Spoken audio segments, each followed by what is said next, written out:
illegal firearms, terrorists making bomb supplies, and probably the worst of them all, animal abuse. My company was training bomb dogs. To train bomb dogs, the best way is to start them on explosive odor. My wife calls me on FaceTime and she's hysterical. There's police at our house right now. The ATF is here. The FBI is here. You got state troopers here. Like, what's going on? I worked a narcotic canine. I had narcotics, all in an area that was secure. No one can get to it. He gets on the phone with me and he's like, you're not supposed to have these narcotics. What are you doing? Did you purchase these on the street? He's just doing this to say that he arrested a cop. Your old manager was shooting and killing dogs and burying them on the property. I'm like, what? That doesn't even make sense. Folks, welcome back to the podcast. Our guest today has a story that you're not going to hear anywhere else. It's unbelievable. The deeper we go, the weirder and crazier and more unbelievable it gets. They say that truth is stranger than fiction, and I know that's a true statement because you couldn't make this story up. You have to stick around to the end, and by the way, when we get to the end, you can decide for yourself whether this man who we're going to have on our program deserved what life threw at him. I hope you stick around to the end. Looking forward to seeing you in the comment section. Let's get into it. Mr. David Rivera, welcome to the podcast. Thanks for having me.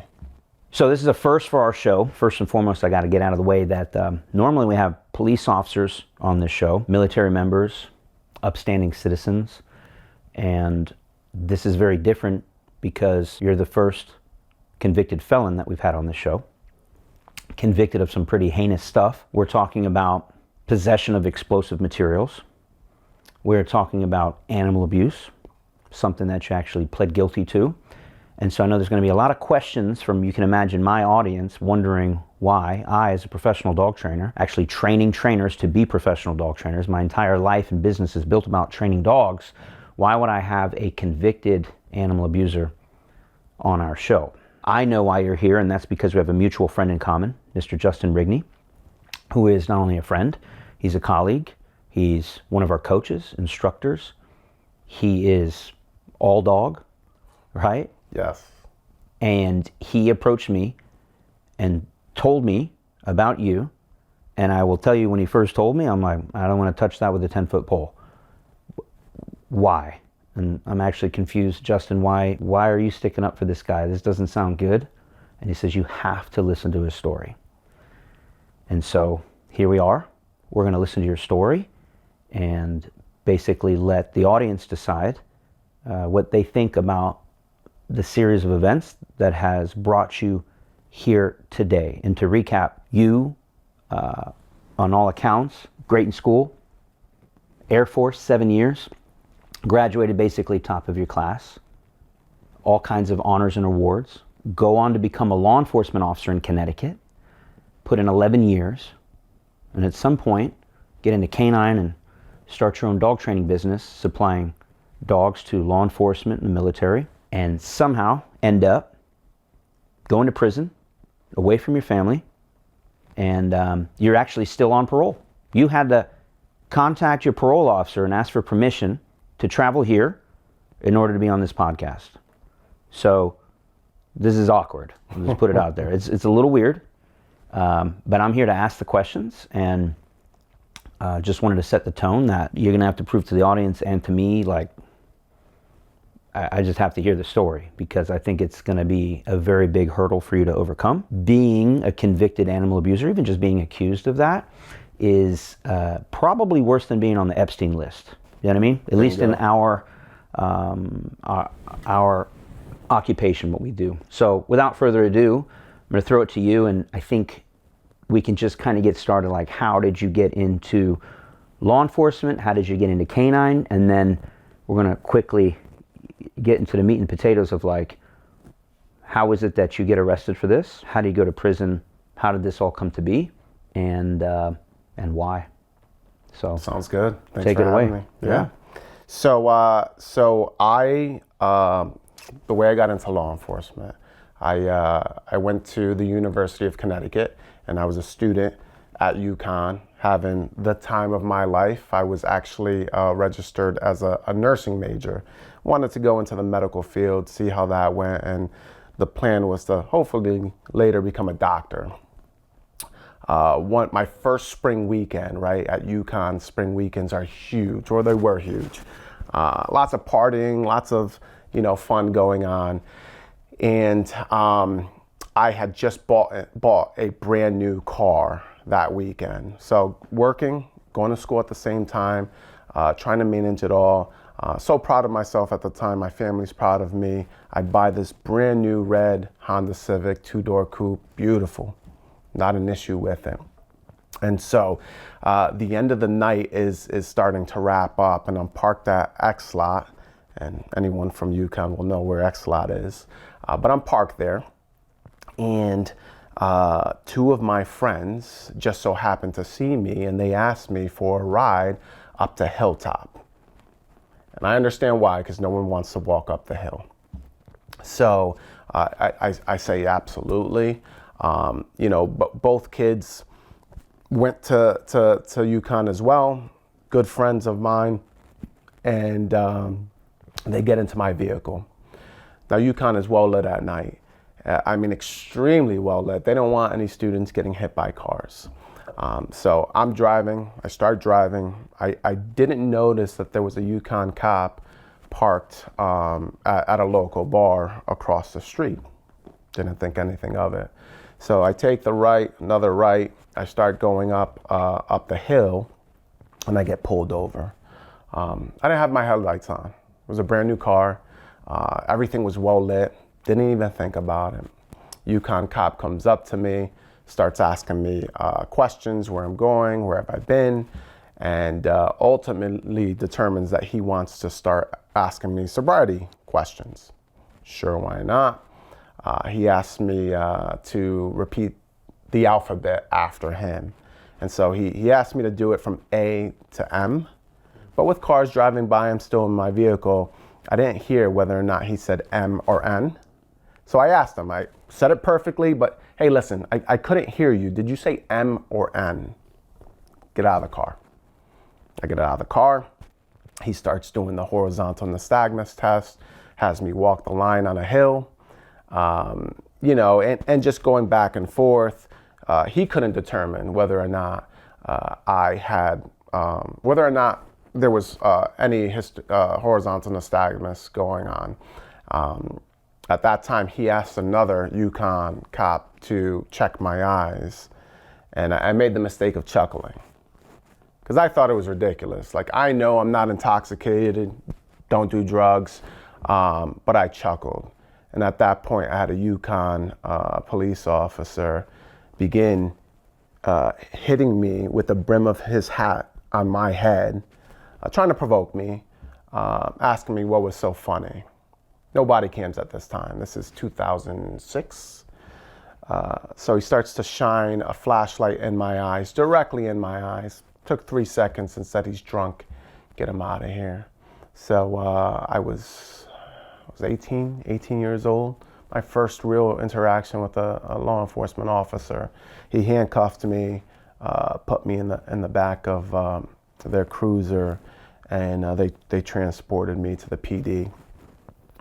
My car was towed. My friends had to walk. So now I'm at booking. I'm sitting there, and he starts to ask me questions. And one of the questions was, what do you do? And I told him I was a student there at UConn. And he goes, well, do you work? And I go, yeah, I'm an RA, and I also work at a jewelry store. And I'll never forget, he goes to me, he goes, well, why didn't you tell me you were a student here? Why didn't you tell me you were an RA? And I looked at him, I said, well, you didn't ask me, and I didn't think that mattered. He stays quiet. Some time goes on, and he then asked me to do the breathalyzer. So I get up, and I blow in the breathalyzer 3 separate times. And I blow a .000 every single time. At that point, he decides, you're not drunk anymore. And to be clear, it's pretty straightforward, but that means you have 0 alcohol in your system on your breath. Correct. And for the record, You hadn't drank that night at all. Not Obviously, at all. I mean, Yep. unless the machine's broken. Right. I just bought my car that day. It's the first time I had my car, and I did not want to get into a car accident. It's a huge party weekend, and that just shows like where my state of mind was. So at that point, right, I wasn't drunk anymore. I was under the influence of drugs. So According to this officer. And so, and to be clear, this officer's in a particular situation at this point where he's just put you in handcuffs. He's just suspended your rights as a citizen. Towed your car. yep, Took possession of you as a person. yes, Transported you to the jail because he's got you dead to rights on DUI. according to him, And you blow a 0000. 3 times. So now I could see in his face, he has the oh crap look, right? So me being an 18-year-old kid, I start jabbing him a little bit. Hey, what'd I blow? I told you I didn't have anything to drink. What'd I blow? And he responds back, you blew a .000. He goes, but I think you're on drugs. So we're gonna do a urine test. No problem, officer, let's go. We go back. I pee in the cup, and they end up taking that and sending it to a lab to get tested. Now, in the meantime, I'm at UConn jail, right? I'm in booking. And so he goes to me, he goes, who's gonna come pick you up? And I go, my mom's coming. Like, she is on her way. He goes, okay, well, if she comes to pick you up, I have to put you in a cell. I'm like, dude, I'm already here. Like, I don't know what to tell you. My mom's coming to pick me up. You towed my car. I can't drive anywhere. So he sits there and he thinks about it. And he goes, I'll tell you what, I'll just have you wait in the lobby. I'm like, dude, you just told me you were going to put me in a cell. Now you're changing your mind. And now I'm going to sit in the lobby. Fine, whatever you want to do. So I'm in UConn PD's lobby, and I'm waiting for my mother. And as I'm waiting, my boys, who I had given the ride to, they show up. And thank God they showed up, because a couple seconds later, my mom comes into the lobby and she starts tearing me a new one. But before I could say anything, my 2 boys said, no, it wasn't his fault. He didn't do anything. Like, Dave's not drunk. Dave, he's good. It says a lot. Yes. Because if y'all were drinking, and they would not be there to support you or go out of their way to come to the police station, in my opinion. Yep. And stick up for you. Absolutely. Yeah. And so when my mom realized, and my mom knows me, like, she knows how I speak, and she knew I wasn't slurring my words, I was coherent. As soon as that happened, she turned to the desk officer and she goes, I want to speak to the officer that just arrested my son. So guy goes on the computer, picks up the phone. He goes, oh, I'm sorry, ma'am. He's already on the road and he can't come back to the police station right now. Yeah, right. Right. Because of all the calls for service they get at a university. Right. So we end up leaving. Which, it's just weird anyway. So, like, what did he, PTA you? Like a promise to appear? Yeah. There was no PC. Yeah, but I mean, the only PC was his, what he perceived, right? Like, he thought that I was under the influence. But when he took the breathalyzer, obviously, he had made a mistake. Now, to be clear, too, typically, if we arrest someone for a DUI or driving under the influence of drugs or alcohol, they're going to jail. Yeah. You committed a crime, you're getting arrested for it, you don't just PTA him. So it's odd that he PTA'd you. I think he knew. Putting all the pieces together. Right. I think he knew at that time he messed up. All right, so it's interesting. I mean, this is your first encounter with law enforcement. First encounter. 18 years old. Yep. So I'm in the court process now.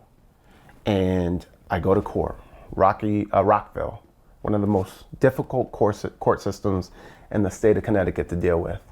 And I go there, and I meet with the prosecutor, and she goes to me, she goes, "Hey, listen, I don't know what happened, but we've had issues with this officer in the past.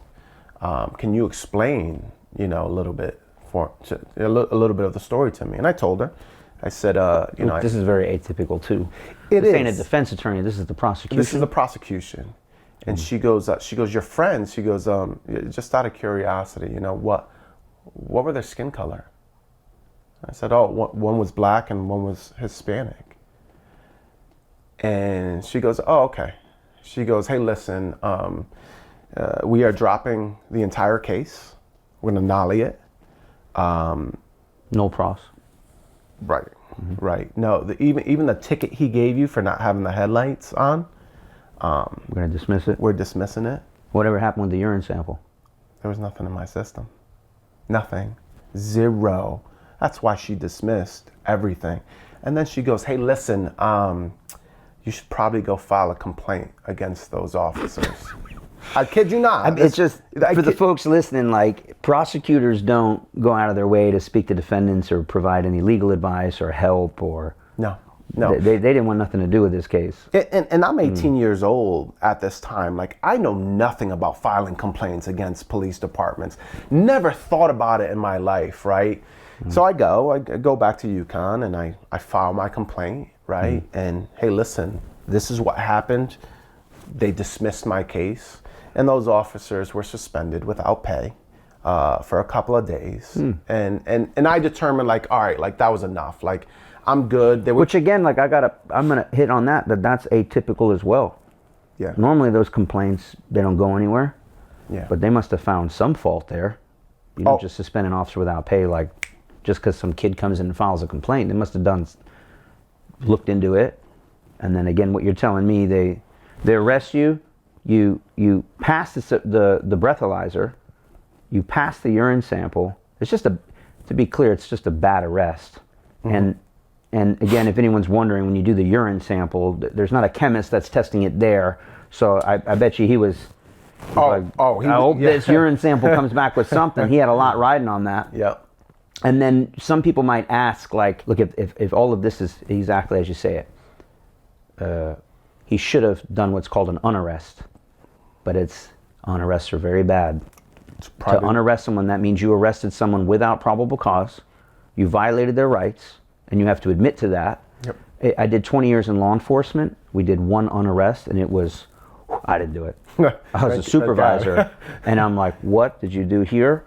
And trust me when I tell you, when those incidents come up, we are looking for anything to be like, are you sure we have to unarrest him? Does he have a warrant? Is he late on child support?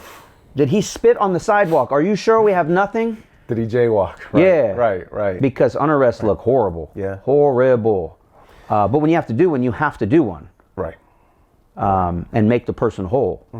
And it sounds like that's what he should have done, but maybe his ego got in the way again. Bingo. So now I'm at UConn, right? And I'm taking all these medical classes, and I have the conviction now, like, man, I've never been through something like that before in my life. Never had that happen to me. And I've heard of stories like this before, but never experienced it.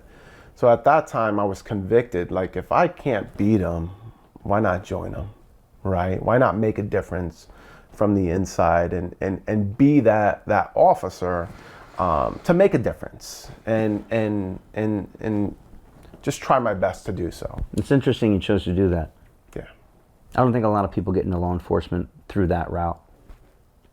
A lot of them go on to hate cops. Yeah. As you could imagine. Like, I'd be pissed. I was. But I've always been that person where if there's a problem and I have a chance, an opportunity to make a difference in resolving that issue, I'm going to try. I personally just think it's lazy for people not to, especially when you're in a position to do so. So at that point in time, I said, you know what? I'm changing my major. I'm going to do criminal justice. UConn didn't have a criminal justice degree, but the closest thing was sociology, focusing in criminal studies. Okay. So changed my major and got my degree. At the same time, I joined the Connecticut Air National Guard and joined as a combat engineer. It's called a structural engineer in the Air Force, but everyone knows the combat engineer term, or a CB, right, in the Navy. So joined the military, did that, loved it, absolutely loved it. So much so that I was granted and was honored to be Airman of the Year 1 year for my entire base. So to do something like that, you just have to be a stellar airman, doing your job, going above and beyond. You know, you can't mess up. You just have to be perfect as an airman. And you know, by the grace of God, I was given that award and honored, and you know, decided to serve 7 years enlisted. Was going to go the officer route, intel officer, but there was some base realigning, and I lost that position. The base lost that position. So at that 7 year mark, I was with my wife, she's a college sweetheart, and at that point we wanted to start a family. I was a cop, right? So I did get the job that I wanted to get. I got the job with the city of Bridgeport. What age are we talking now? 23. So you're 23 years old. Yep. So 23 years old. So pretty fresh out of college. You were doing both the military. Yep. So and a police officer. Yep. So military, police officer, loving every single bit of it. Was in the city of Bridgeport, large city. You know, really a true place to be a cop, right? To catch bad guys, to put them in jail. Like a rougher area? Oh yeah. I've never been. Yeah. So about 180,000 people. How big's the department? When I first got on, 423 was the magic number. So it's back a pretty then. happening place. Yes. This is a good place to get your feet wet and make a difference. Learn how to become a cop. Yep. So had a blast in that. I worked for my entire career. I worked 2-man cars. So 2-man cars in the city of Bridgeport were always the roughest area. For those who know, like 2-man is because you're gonna get into some shit. Mm-hmm. Yeah. And I did, right? You know, was able to get a homicide collar as a patrolman. That doesn't really happen, right? Like numerous narcotics and illegal gun arrests, DV arrests. Like had a blast. Well, around my third year being in the city of Bridgeport, I was actually actively recruited by the town of New Canaan. Now this is a complete 180 from where I was currently working, right? Large city. Now I'm being recruited by this suburb, and it's, you know, top 100 towns in regards to wealth. In the United States. In the U.S.? Oh, Yeah. So, department of like 57, I believe at the time. Mm-hmm. So I get recruited. Low crime area. Not a lot happening. No crime. Right? I mean. Just trying to paint the picture. I've never been there. Yeah. I'll tell you, in my seven or so years there, I had no more than 10 arrests. Oh my God. In 3.5 years in Bridgeport, I had over 350 felony arrests. Wow. So, I mean, we're talking completely different areas, right? I go from being this kicking butt cop, right, who sees the fruits of his labor now, to being a high-paid security guard. Right. Okay. Yeah. I mean, Paul Blart. Yeah. Paul Blart. Yeah. Hey, did you guys have like? Were you guys cruising around the suburbs in those? What are those things called, man? The Segways. Were you Segwaying it? Did they have a Segway They unit? did, man. No, they didn't. Yes, yes. Oh, I can see it now. I mean, they didn't. Were you in it? No, never, man. I couldn't be caught dead in that thing. I can't believe that. Yeah, so I go to this new police department, and you know, these officers there are so gung ho, and man, like, it's great, right? Like, you want to catch bad guys, but I start to see like they're not targeting like the bad guys, like going after soccer moms, slamming them with tickets, and I get traffic control and traffic safety, but I really started to have like identity issues with, man, like, is this what the job is about? Like, these are good people. This is a beautiful area, multi-million-dollar homes everywhere.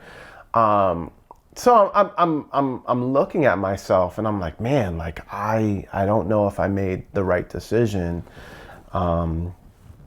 for me. And then the canine position opened up. And, you know, I love dogs, but never really thought about it as a career choice. I said, you know what, I'm gonna put in for this. And it was me and another officer. We both put in, and I was chosen to get the first dog, and I did. Canine Apollo. German Shepherd from like Slovakia, Slovenia, like, and you know, he came over. We picked him up from a vendor in Connecticut.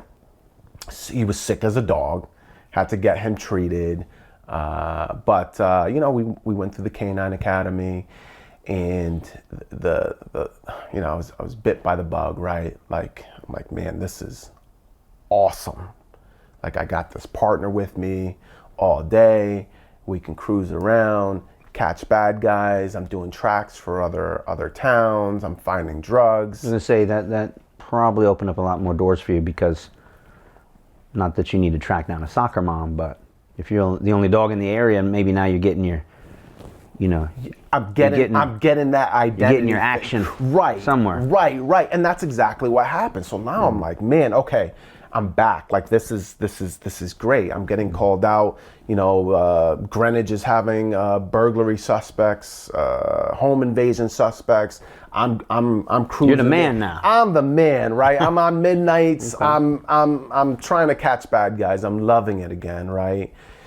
So I have this canine. I have this. I'm a canine officer. It's great again. So I start doing research, and I start, you know, looking more into like the canine world, because I'm like, man, I love this. This is amazing. How can I turn this into something that I can do for the rest of my life? Because, as you know, the career of a law enforcement officer could end like that due to an injury or due to politics. Of course. Yeah. So I was always that person to, you know, go after things that I loved and opportunities. And so I started to read into congressional hearings and see that we have a true working dog issue here in the United States. We rely on other countries to provide us those working dogs, and thus that reliance is a huge national security issue. And so I'm like, man, I want to start a dog company. I want to try to start raising working dogs here in the United States, right? So finding the right genetics, finding the right dogs, breeding them, raising them to create US born and bred working dogs. Which to this day just does not exist. Correct. Which is it's weird. It's horrible. For the folks at home who don't understand, having been in the game now, I don't even know, because I'm combining. My father's been doing this since '81. Wow. There's a photo of him right there with police dog, and that dog came from overseas.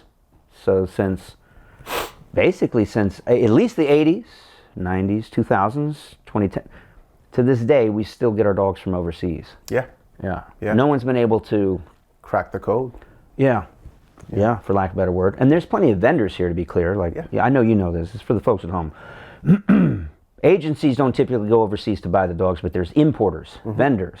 They go over and, like used car salesmen, right? Not to talk poorly about them, but they're just brokering. They're going over there. They're trying to get the best that they can secure and bring them here. And then it's our job to try to get the best of what they have. But I know there's a lot of conversations. You go ahead and say it. I mean, yeah. I mean, we're not getting the best dogs here in the United States. Once we import, like, why would other countries send us their best?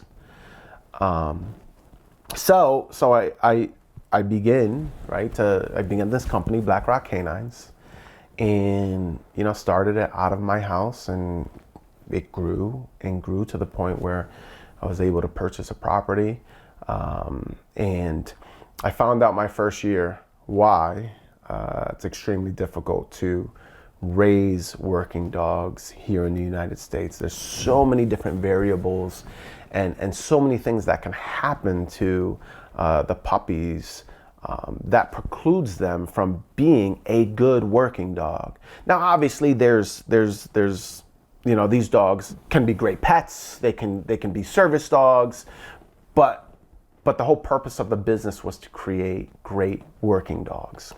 So I found out that year, like, whoa, lost a bunch of money. I can't continue this business model. If I do, I'm going to be done. So I pivoted, right? And I became one of those vendors that you mentioned, right? Trying to find the best working dogs in the world to provide them to local agencies here in the United States. And I started to get really good at it. And I think the reason why is because I knew, I was a canine officer. I knew the pain points that we were dealing with, right? I was able to see, all right, that dog has issues with flooring, right? I don't want to import any dogs with flooring issues. So I began to have like the vendors do these tests for me prior to purchasing. Now, it wasn't 100% foolproof, right? People lie and things happen. But my success rate in importing these dogs with lesser and lesser issues increased. And so I really began to build a name for myself in the dog world. When an agency can come to my place of business and ask me to look at 10 dogs, and then my response to him is, well, what are you looking for in a dog? And I'm able to get that information and say, okay, listen, I'll show you the 10 dogs, but you only need to see 3 of the dogs that I have here. And then I pull those 3 dogs out, and the officer or the agency then looks at me and says, all right, well, we're going to take this dog. We don't have to look at the other 7. Like, that was a great feeling for me because I began to build that trust with local police departments and federal agencies, and that, if you came to my place of business, I wasn't going to waste your time, and if you called me and you gave me your parameters, I was going to tell you, hey, listen, I have nothing here for you to look at that meets those parameters, but I'll find it for you. And so I began, I gained that trust to the point where now most of the Northeast is coming to me. Okay. And I have larger canine companies, huge canine companies in the country buying directly from me, right? And so they're using me as, their broker to supply their dogs. And business, business is good. We're getting dogs in. It's interesting. Yeah, so I didn't know that background about you. But, to put it in perspective again for the folks at home, very competitive field, being an importer or a vendor, and it really is all about trust and reputation. Yes. And most of the ones in the game that, we're going to trust and go to, like, you just stick with the guy that doesn't screw you over, supplies you with good dogs, has great return policy in case you get a dud. And there's a lot of good ones out there. There's some amazing ones out there. And then there's some fly-by-night operations, you know, or everyone has their, it's almost like, you know, some people choose Ford. Some people choose Chevy. Some people want, maybe on a budget, want to get a Daewoo. Is a Daewoo still around? Isuzu, whatever it is. But everyone, you know, like, hey, I go to, I'm not going to say names, but I'm going to go to Frank's place. I'm going to go to Bob's place. I'm going to go to such and such. Yeah. And in your case, we're going to go to Dave's. Yeah. Yeah. And a lot of people were coming into my place. A lot of larger canine companies were buying directly from me because I reduced their risk. You know, the dogs were already here. They didn't have to deal with flying the dogs in, brokering. So language barrier, all that good stuff. Yeah. So business is going great. It's and I'm happy, and things are growing, and we get to the point now in my business where I have to start making some key hires. How many years in are we talking? 3. So 3 years in. It's just been you? 3.5. Probably you and your wife, I'm assuming? Well, it's no. So my wife wasn't really a part of the company just because we had 2 little ones, right? So, you know, we had I think it was my son was 5 and my daughter was 3 at the time when I started the company. So, I mean, she's in the thick of it. We're in the thick of it with the children. You're still a full-time police officer? Still a full-time police officer, working 11 to 7.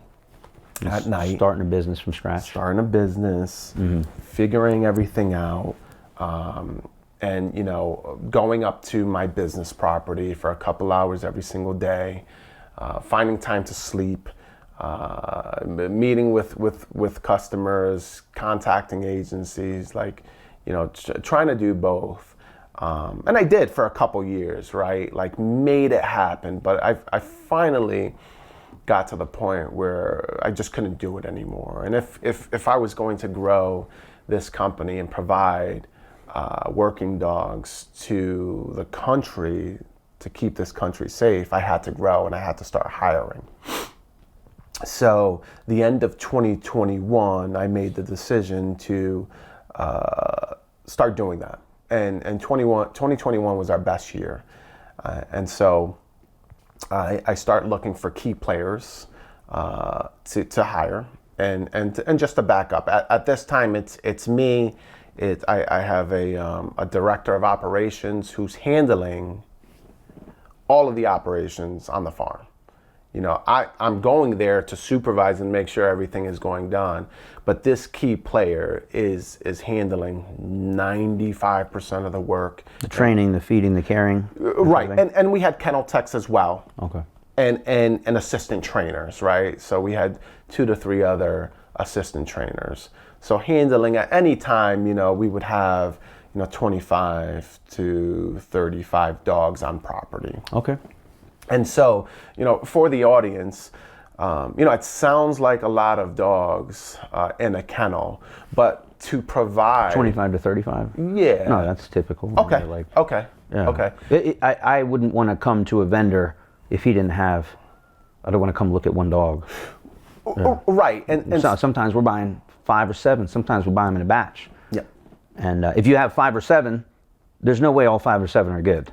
We're usually getting for that agency. Yes. Yeah. Yes. And we were real nitpicky, man.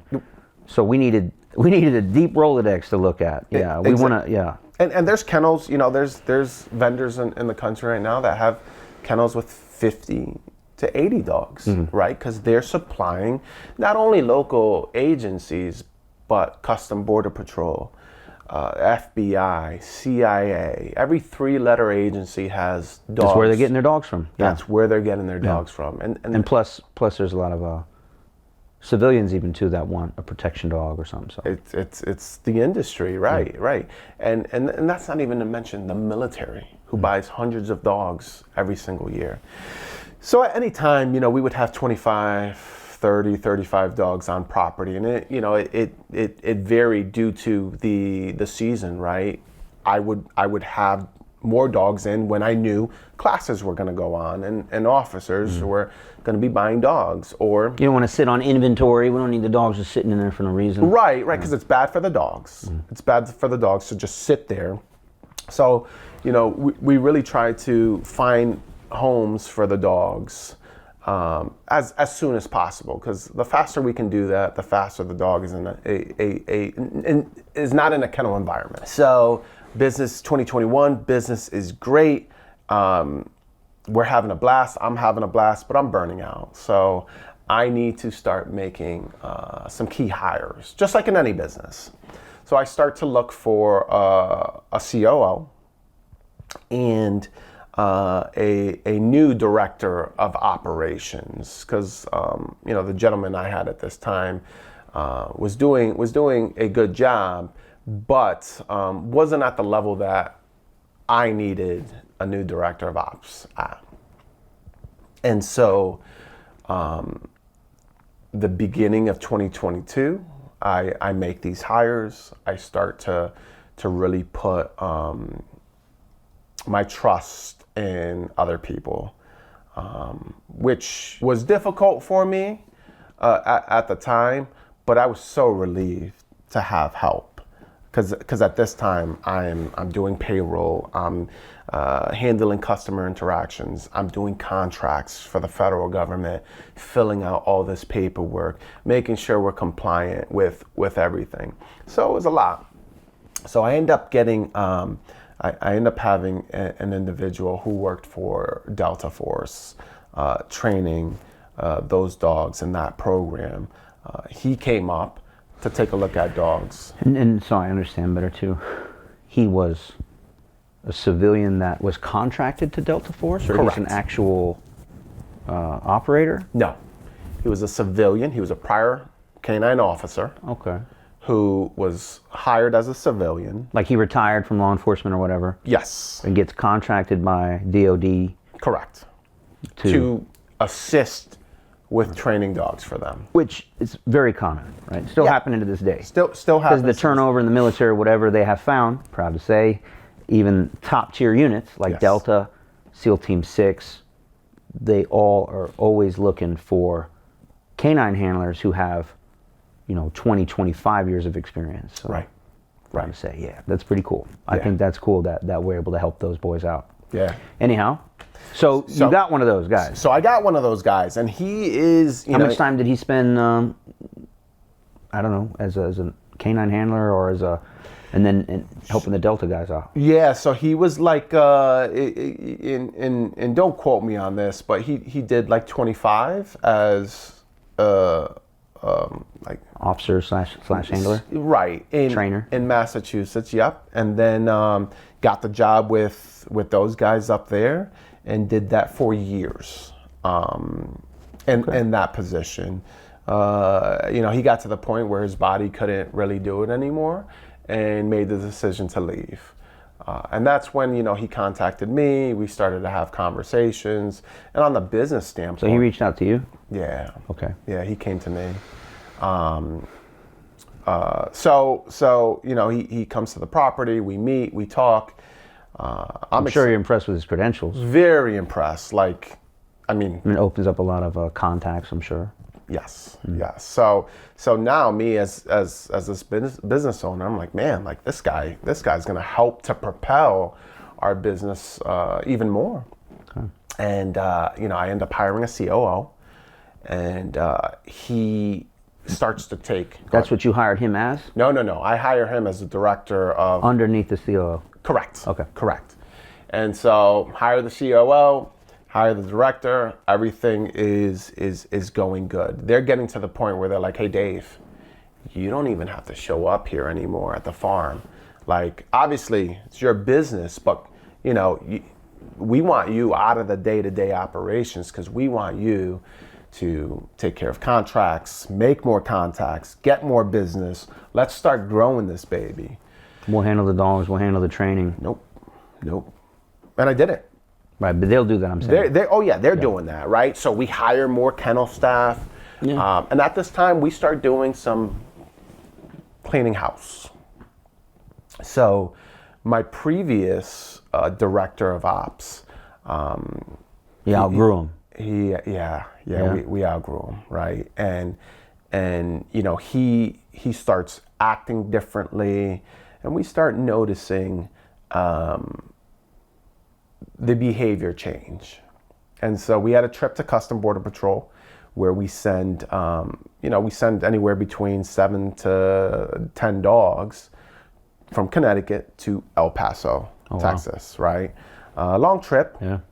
Multiple stops throughout the trip. That's for them to test. They're going to pick some dogs. Is that what it is? Yes, exactly. And we had multiple contracts with CBP. And so during this last trip he did, the van breaks down. With the old director of ops or whatever? With the old director of ops, yes.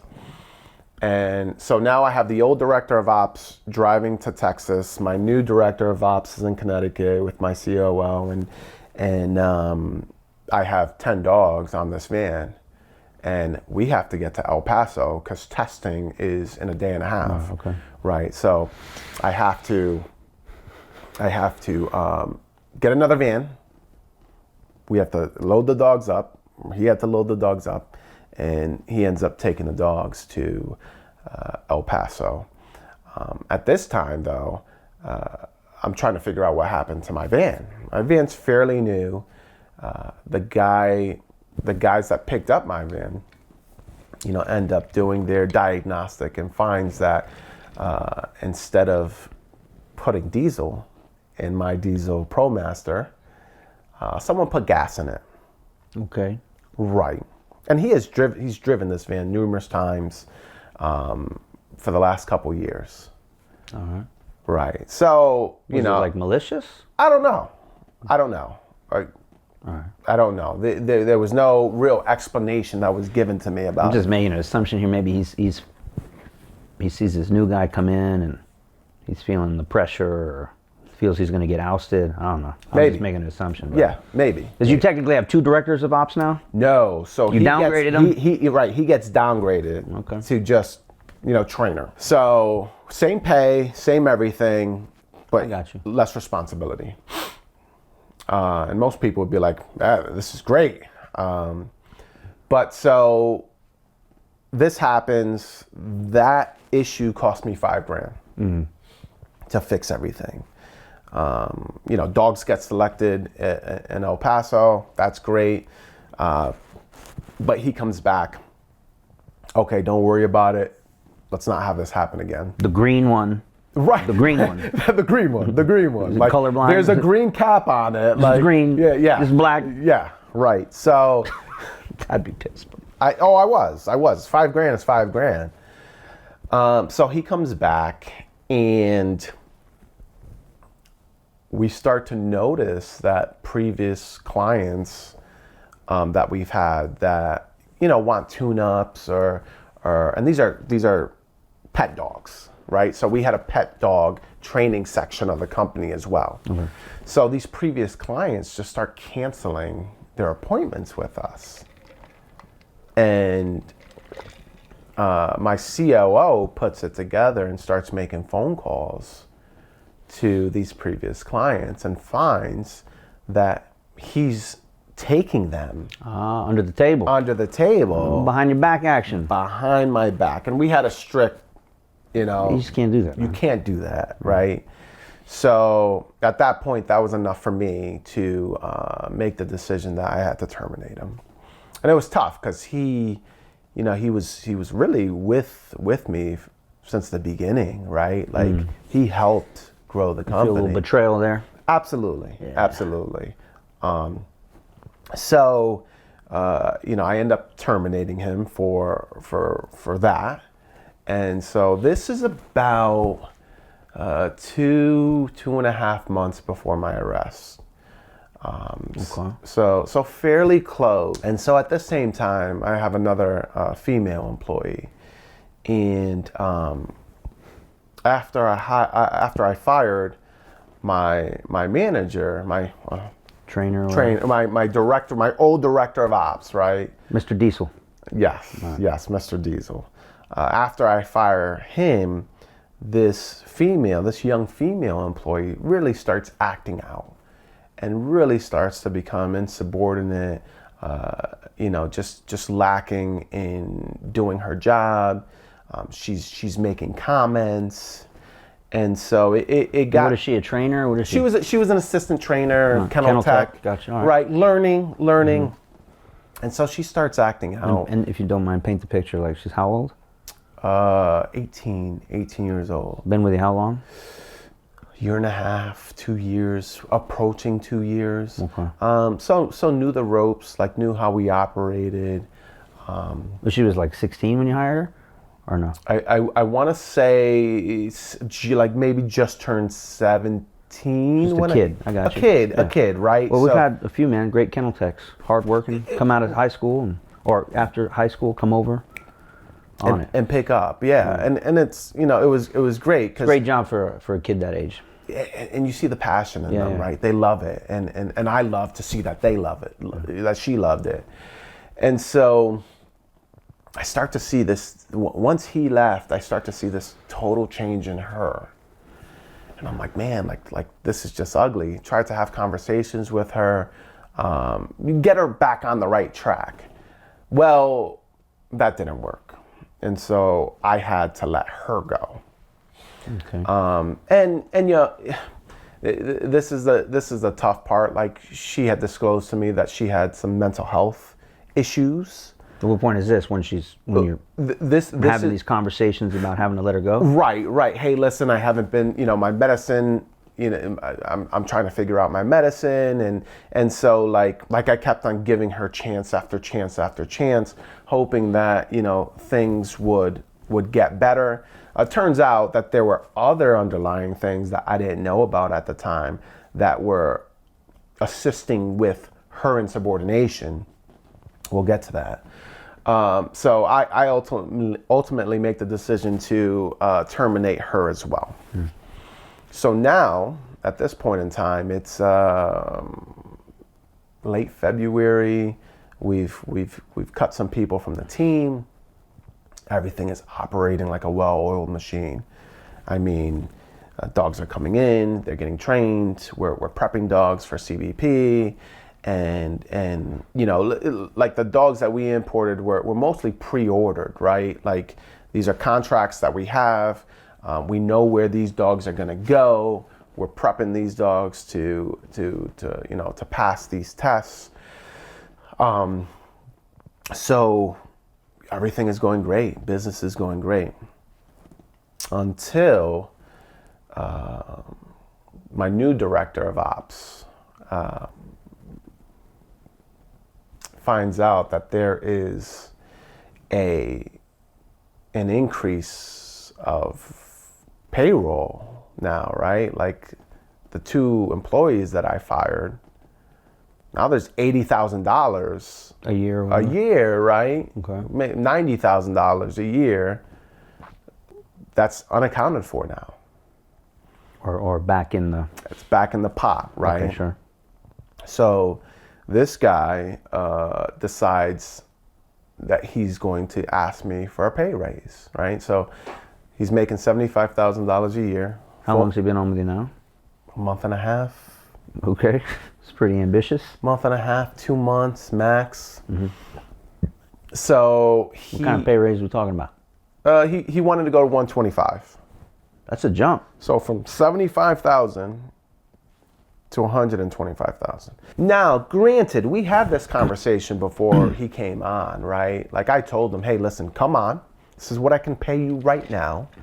Show me your value. Okay. Bring in some contracts. Okay. And then we'll make that happen. But not after 2 months. Yeah. So now, you know, we have this conversation. Hey, Dave, I want to make 125,000. You know, I feel like I'm worth it. And I kindly tell him, like, hey, listen, I get it. I can't do that for you right now. We can figure out some other structures where you can get more compensation. You know, bonuses off of contracts acquired, right? And I know, you know, he's the one that brought that businesses. Yeah, dude, I'll pay you more money, but let's see some fruits of this. Let's see you help the company. I want your buy-in. Mm-hmm. He didn't take that well. Not at all. So from that conversation, his behavior and everything starts to change. and I start to see him grow closer to my COO. And so my COO was not prior police officer, did some time in the military, but was kind of like a holster sniffer, like loved being What is that, bro? just loved being around cops, like loved Never heard that. You never heard that? No. Yeah. So Was it a guy or a girl? He was a guy, but he just I never. A holster sniffer. a holster sniffer. I know now that I know exactly the type you're talking about, right? Right. Just Okay, but yeah, I got you. Yeah. So and you know, he and I we grew to be friends, and that's why I wanted to bring him on. I knew Was never a cop, but just like being around cops, kind of always wish he was a cop type of thing? Yes, Right. yes. And I got to know his wife and his daughter, and we loved them. So I was like, yeah, like come on board. But when my new director of operations, like when we had that, We need a name or something just to keep track.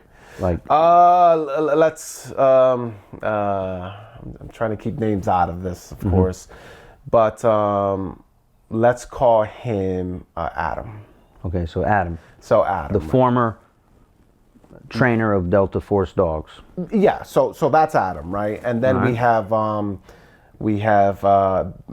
Ben, right, who is my COO. Okay. Okay, so we got Adam and we have Ben. All right. So Adams gets shut down. Yep. On his he wants to make some more money. Yep. You shut him down. You say, hey, like we'll just explore this later. Show Right. me what you got. Right. And so Adam starts warming up to Ben, is it? Yes. All right. And now I'm seeing this, but I'm thinking nothing of it, right? So Adam and Ben are starting to get buddy. Like Ben is inviting Adam to his house for events, and fine, whatever. Like that's great. You want that culture to be built into your company. But then Adam starts to really he starts to make big deals out of nothing.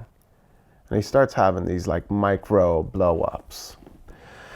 To the point where one day, he went back home to Massachusetts, and I was covering the farm for him, and it was a Sunday, and I had to leave to go to a birthday party. But I entrusted our employees, who he trained, to take care of the duties on the farm, right?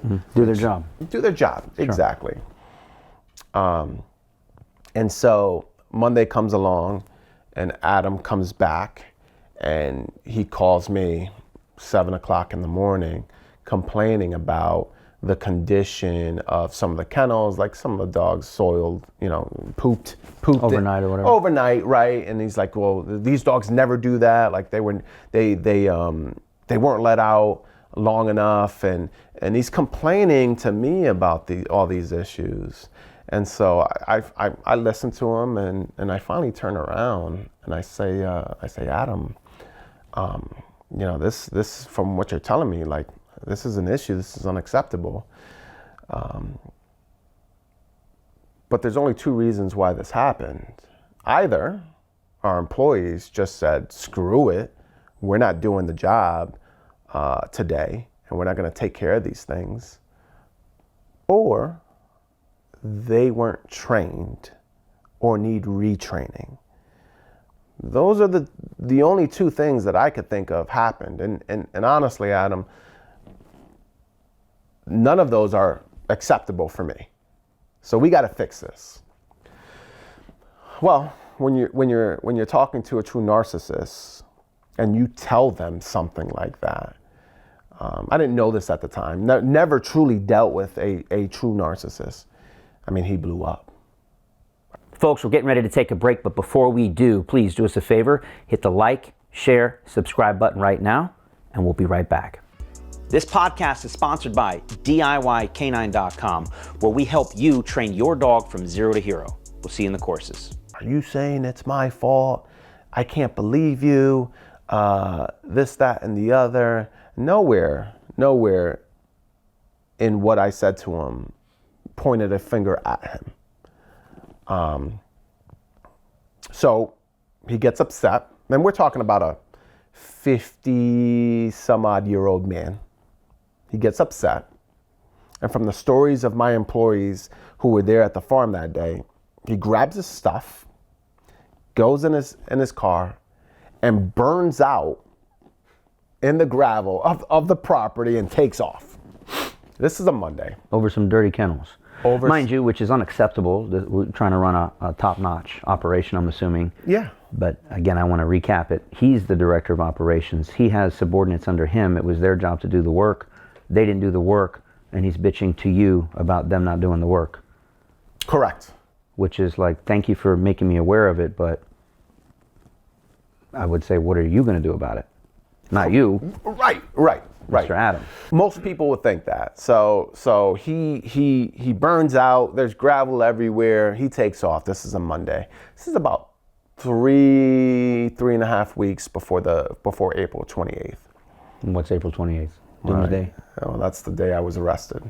Okay, so this is 3 weeks prior to that. And so he takes off. I call him, I text him. He's not answering any of my phone calls or text messages. Yeah. Over this? Over this. Okay. Right. And so, I contact my COO. Hey, listen, this is what happened. Do me a favor, get into contact with him, see what's going on. My Ben calls me back and he's like, hey, yeah, he doesn't want to talk to you at all. Like, he's done. Okay. Okay, that was my, okay. Tuesday comes along. He's been working for you how long now? I want to say 2.5, maybe 3 months at this point. Okay. So it's just a few weeks after you told him negative on the pay raise for now? Yes. And then you guys have this one argument on the phone? Yep. So Tuesday comes around, I'm texting him, I'm calling him. He's not answering my phone calls. He's not answering my text messages. Wednesday comes around, and I've had enough. You just can't go AWOL like that, man. Right. I call my employment attorney and tell him the whole story, and he goes, send him an email, a text message stating that you accept his resignation. Like, enough is enough. You left. You're not calling me. You're not trying to resolve this issue. It's just you resign, dude. Yeah. So that happens. Hey, Ben, tell Adam he needs to come grab his stuff from the farm, and he needs to drop off the company laptop and anything that's the company's. Okay, no problem. Thursday, Friday, that happens, and Adam is now gone. So now it's just me, Ben, and our employees. And so now I have to come back in. And yeah, it puts a big strain on you, I imagine. It does, right? I have to start figuring things out again and running everything, which is fine. Happens. The joys of running a business, yeah? Yeah. I mean, it's a love-hate relationship, right?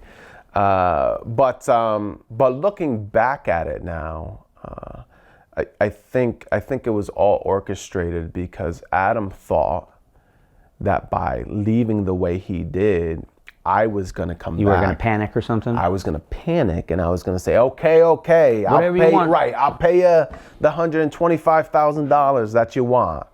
But not like that, man. No, not like that, right? Like, we're grown men. Like, don't act like a child. Yeah. Because it goes both ways, man. Like, the trust, if you will. Like, if I can't trust that we can't have a conversation, and you're not going to just go AWOL for a day or two. Right. And this is small potatoes. We're talking about. It's a dirty kennel. Yeah, it happens. It happens. Yeah. It happens. So now, like, Adam's gone, and we got conferences coming up, right? Big conference in Pennsylvania that's coming up, Canine Conference, right? That we're prepping for, and we had just won the Pentagon contract at that point in time, right? So to supply dogs, working dogs, and possible training to officers that work directly for the Pentagon. Okay.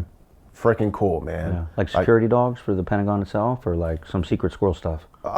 Just police officers, the canine unit for the Pentagon. Okay.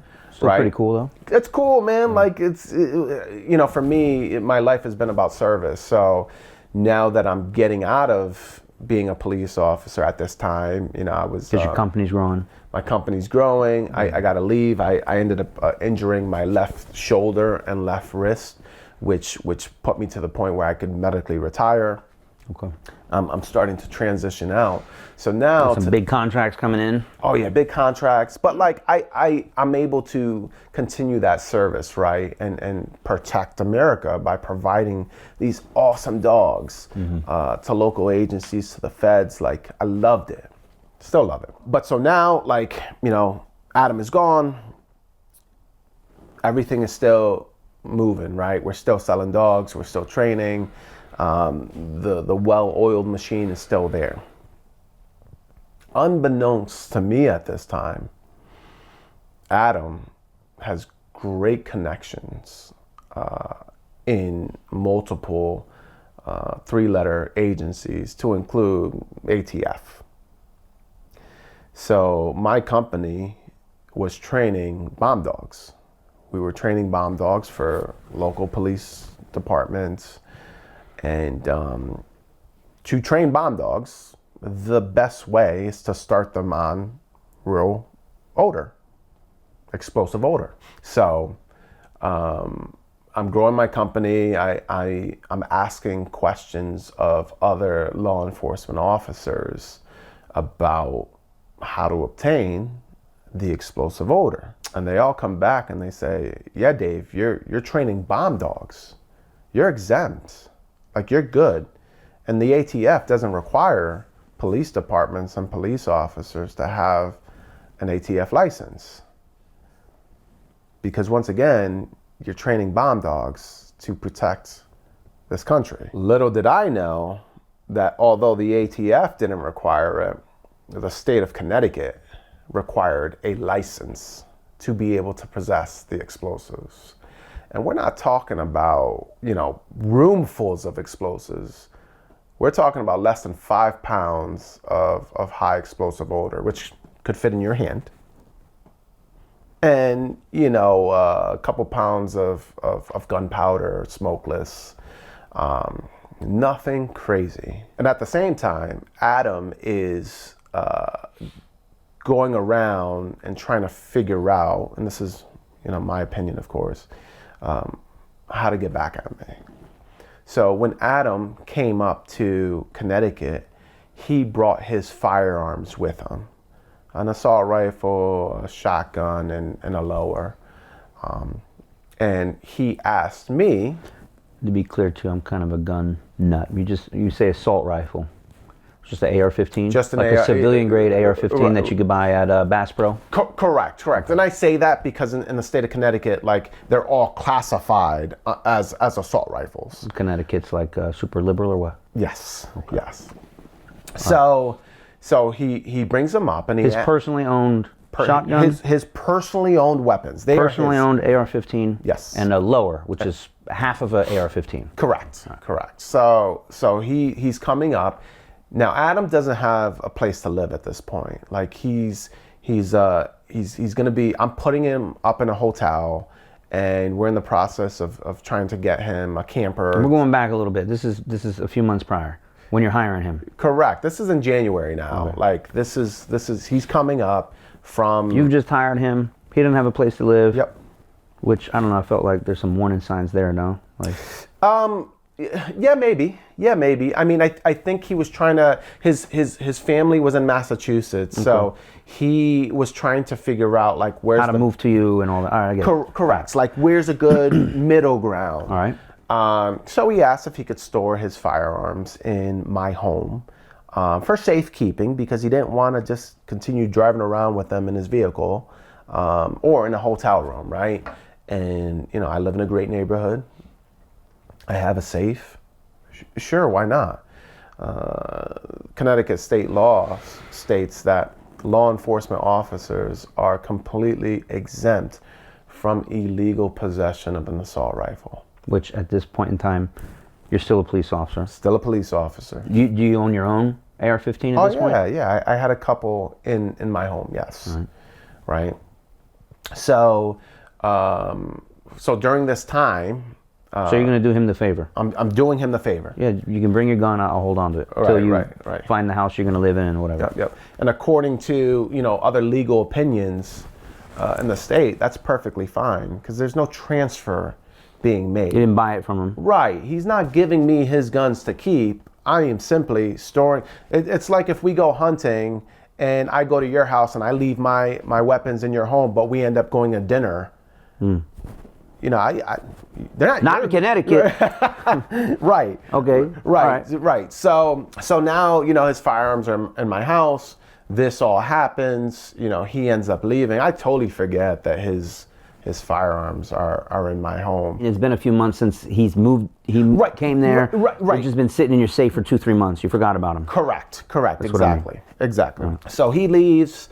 At the same time, he's going around and asking all these questions. And then finally, he even calls my chief of police. He calls my HR in New Canaan to ask them whether or not I am allowed to possess explosives for canine training. This is all after you fired him. This is all information I find out afterwards during discovery.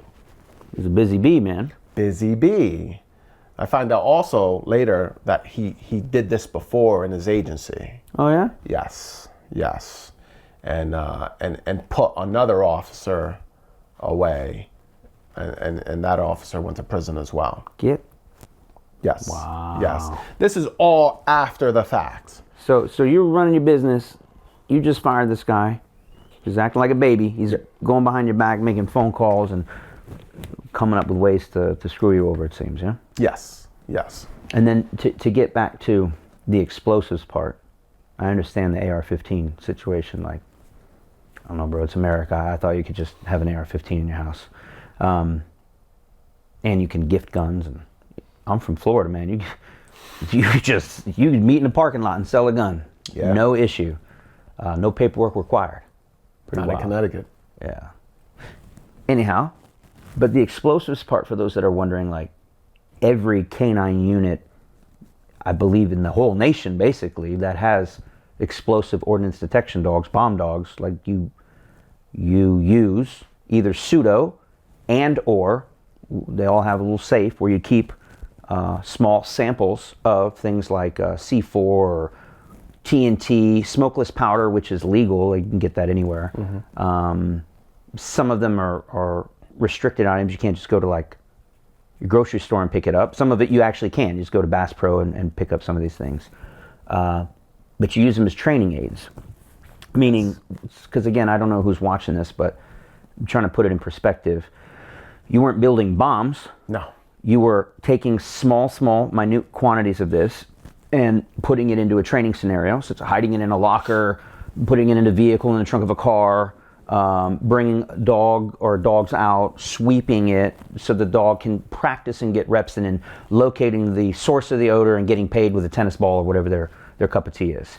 The training scenario is over. 30 minutes, hour later, you collect the stuff, you transport it in your vehicle back to the storage room. Literally did this all day, every day in our canine unit because the dogs need to get worked. They need to get worked. Yeah. And you did it in public areas as well. Oh, hell yeah. Like, where else are you going to do it? You have to. We're doing it. You have to simulate. Anywhere we can get an opportunity to train. Right. That's all. At that stage of the game, it's how many different new training environments can you expose your dog to? Yeah. Airports, Grand Central Station in New York. Parking lots, buildings. Yes. Schools. Yes. A lot of the schools are great to work because they're just big facilities. Different smells. So that's why I had the explosives, and everyone knew that. That's the part that bothers me the most. Is were you still in the canine unit? So I was a canine unit. The one guy. Yeah, I was one guy, right? But and these explosives, just wondering, like, were they issued from your department? No, other canine officers gave them to me. Right. So like, hey Dave, we hear that you're going to be training a bomb dog.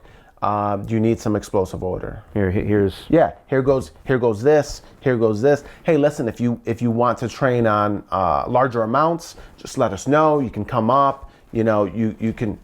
I was given by other law enforcement officers. I was given the explosive orders to train bomb dogs to protect people. right. And that's pretty typical in the bomb dog world. Like, It's what you do, yeah. yeah, it's what you do. Hey, listen, you know, I wanna train my dog on this different manufacturer's gunpowder. Oh yeah, no problem, man. I'll give you a little bit. You know, put it in this container. Different quantities, different containers, different hiding spots. You can't always train with the same aids. You can't. The dogs get slick to it. You know. Yep. So. And everything smells different. You know this. Like every manufacturer may have a different plastic that they put around, you know, explosives. So you really have to. Yeah, we want to expose our dogs to different quantities and. Right. Yeah. Right. So, you know, that's how I got the explosives, and honestly, it's just training aids. that's When all you call it is. explosives, we like. They're Can you get the smokeless powder? right? They're training aids, and I'm talking minute amounts. Like the high explosives that I had could fit in your hand. You can hold them less than 5 pounds. Think about a 5-pound dumbbell, right? Like. It's nothing. He ends up contacting ATF, contacting my department, and then ultimately makes the decision to go to the Connecticut State Police to complain about me. And I'll use that word complain rather than other words. So he files an official complaint about me, stating that I have these explosives and, you know, that he gave me his weapons.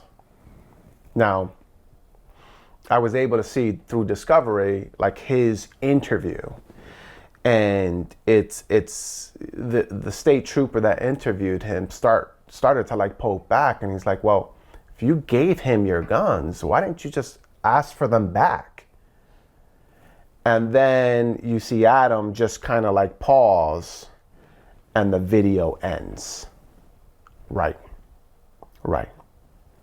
Throughout the interview, Adam alludes to the possibility of animal abuse and that he should go speak to this fired female employee of mine to get more information about the animal abuse. So this 3 weeks prior to my arrest, I have no clue this is going on. No clue that this is happening.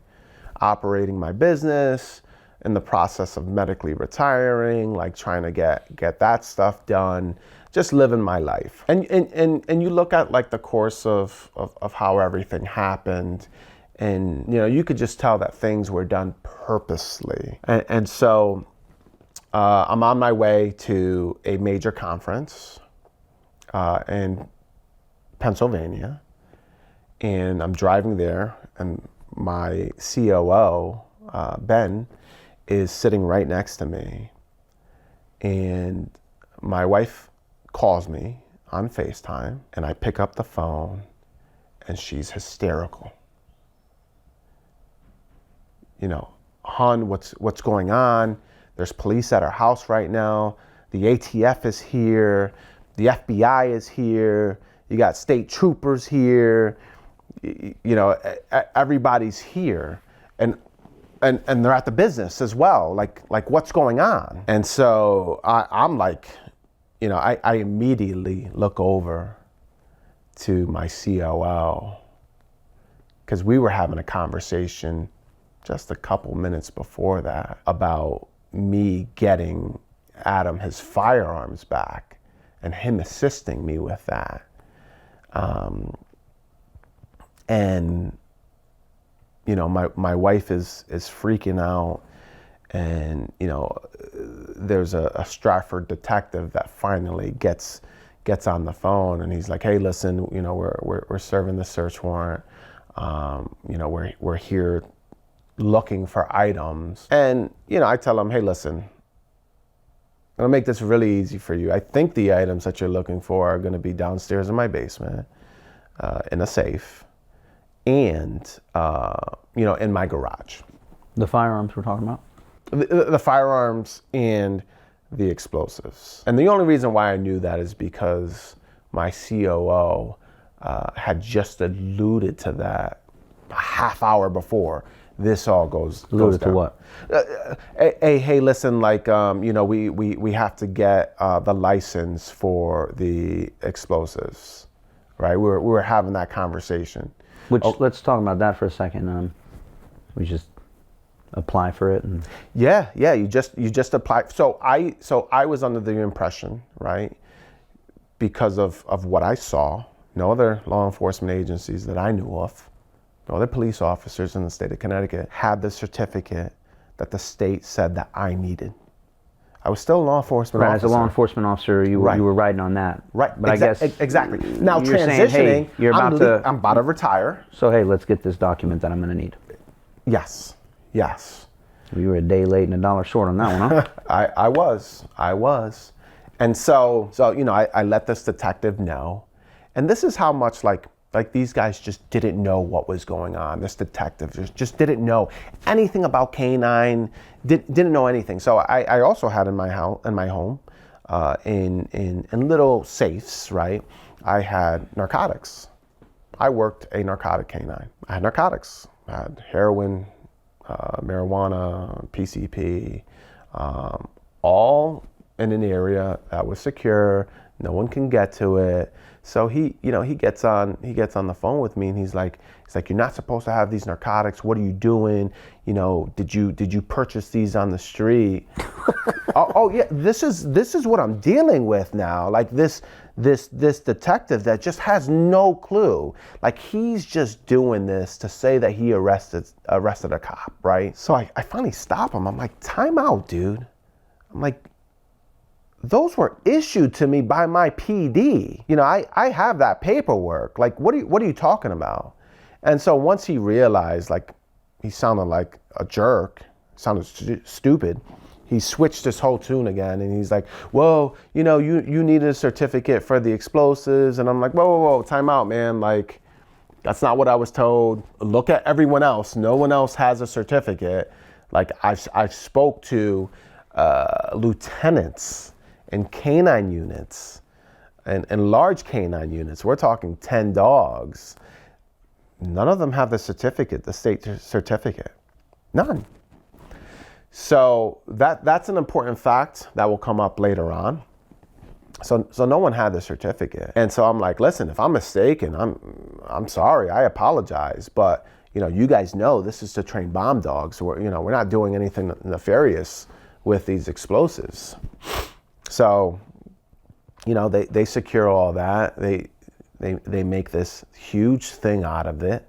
Your kids are there when this happened? They weren't, thank God. Oh, that's good. Thank God they were not home. A couple hours later, and they would have been home. But so, I and my wife, she's an angel, because even through all this, like I told her, hey, honey, do me a favor and record what's going on, right? Because later on, they spoke about how dangerous everything was, how dangerous these explosives were.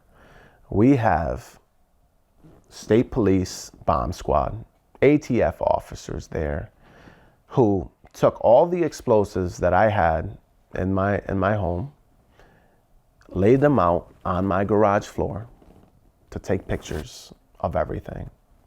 They then secure all of them in the containers that they were in. Your containers? My containers. And you see them walking to their vehicles. Put them in the trunk or whatever? And put them in the trunk and drive off. Didn't go boom? Didn't go boom. Didn't go boom. Now, there was a report that, one of the explosives was unstable, this, that. It was just added fuel for their story. Mm. So, it's kind of hard to, and I'll go forward a little bit.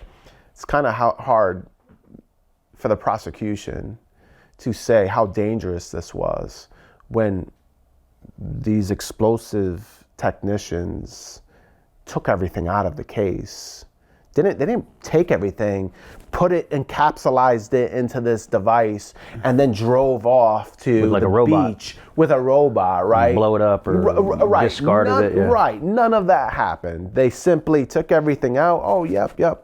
He has it. Okay. Put everything back together and drove off with it. So, they do that with the explosives. They take. Do they have probable cause to arrest you yet at this point? I would say at that point, yes. Or did they have an arrest warrant, or they just had a search warrant? No, they just had a search warrant. And you're out of town, you're going to this convention. Correct. Or whatever. Correct. And so they take all of Adam's firearms, but they leave me with my ARs. Okay. Well, wait a second. Like, if I'm not supposed to have ARs, why are you taking his and you're not taking mine, right? If that's the it's not an issue. It's not an issue, right? So, they also, and I'm sure you've seen, I don't know if you've seen this done, but you may have heard this being done. They charge stacked, right? So they just start hitting me with every charge they can hit me with. It's protocol, like it's just what you do. Right. Because you know the state's gonna drop it anyways. Correct. It's a bad cycle, it happens. Yes. Let the agency, just charge it with whatever they can, kind of see what sticks, I'm not saying that's right, but obviously you've seen that done a lot. Yes. Yeah. So at this point, like, Because if you just charge one thing and it gets dropped, there's no, then you got nothing. you got nothing. Then you're looking kind of like your DUI back in the day. Bingo. Yes. So now I'm in Pennsylvania. I have a booth set up. I have all this going on. And finally, I tell myself I got to go back home. I have to go back home. I have to be with my wife. I have to figure this out. News agencies at my home. Was what, within like the same day? Same day. People knocking on my door. Who? News broadcasters trying to get a statement. They try to speak to my neighbors. Love my neighbors. They told them to kick rocks. They're like, Dave is an awesome guy. If you wanna post that, you can post that. But Sure they didn't. No, of course they didn't. Of course they didn't. So now I take on the 5-hour drive, 6-hour drive from Pennsylvania, and I drive through the night. And I finally get home, and I embrace my wife, and we just break down. We're both crying, and so we get to relax a little bit, and we're not really talking about what happened. We're with each other, and. Not to cut you off, but you don't even really know what's going on at this point? No. Or understand the gravity of the situation? No. Other than some, feds and whatnot came into your house, grabbed some of your training aids. Yep. Told you you're a bad boy. Yep. All right. Yeah. So now, like, this is huge news, right? This is everywhere. New Canaan police officer arrested for possession of explosives, assault rifle. I mean, painting me as When do you get arrested? April 28th. From the search warrant to your arrest? 2 days, 3 days. Okay. Yeah. So And how did that go down? They go to your house, they called you up? So I end up getting an attorney, right? Hey, listen, this is what I was told to do in the academy, right? Because you're told, hey, there's a good chance you're gonna get sued or something's gonna go down. These are some of the best attorneys. So I hire an attorney, and I sit down with him, and he notifies me that I have to turn myself in on Friday by this time, and if I am not there, they're coming to get me. Fine. Now, they did it on a Friday because if I don't bond out, I have to stay. Saturday, Sunday. Yep, stay, Yeah. and then go to court on Monday. So, By the way, just gotta say, man, if you were such a menace, why didn't they have a team go out there and snatch you up off the street? right, You know what I mean? Right. Yeah. And I'll go back. Maybe I turned myself in on a Thursday, and I went to court on Friday morning. Okay. That's what it was. So I stayed the night on the advice of my attorney. He said, Dave, your bond is $250,000. God damn. Yeah. He says, like, this is That's like serious assault. Like, Yeah, like murderers. don't murder, get that. right? Like, this is like, you did some crazy stuff. He's like, I haven't seen this. You have a $250,000 bond. He goes, I've seen some stuff on the news lately, like murderers, $10,000 bond, Yeah. released on your own recognizance. We'll see you in a few weeks. Be a good boy. What, murderers? Yeah.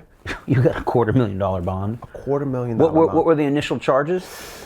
So in the city of Bridgeport, or the GA2, so that's Bridgeport, it was illegal possession of explosives, illegal possession of an assault rifle. That's important, remember that. Illegal possession of assault rifle, unsafe storage of firearms, and Of the firearms? yes.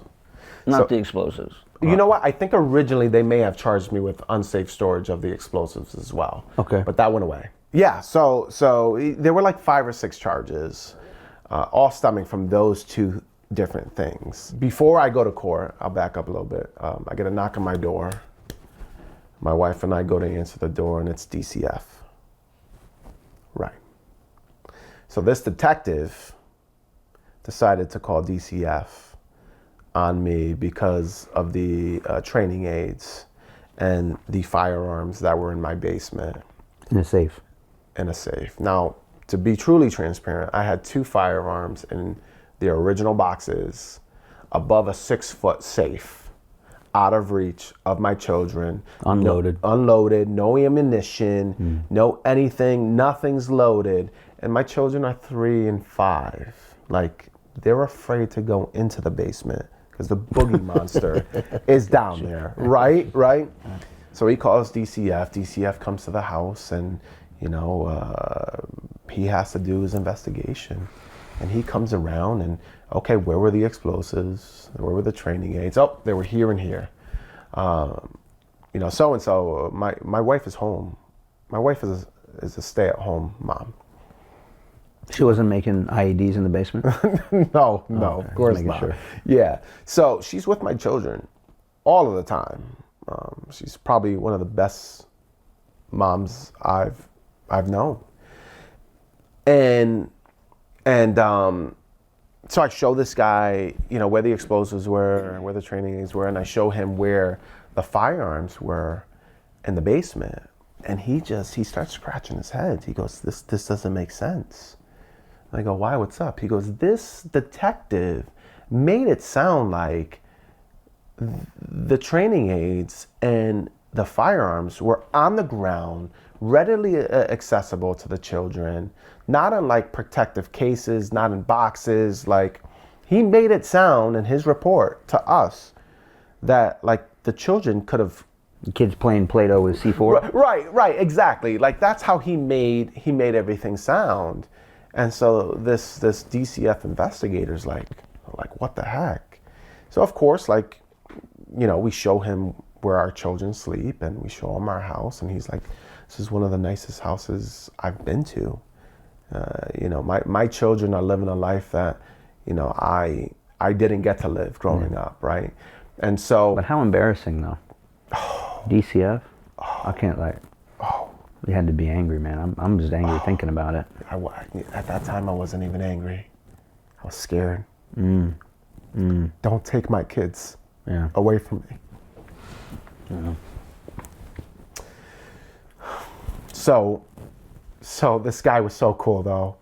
He said, listen, I looked at everything. I looked at the police report. What he's saying isn't making sense. It's not jiving with what he wrote. He goes, let me go through my process, and we'll figure things out. And thank God for that guy, man, because months later he ultimately closed the case.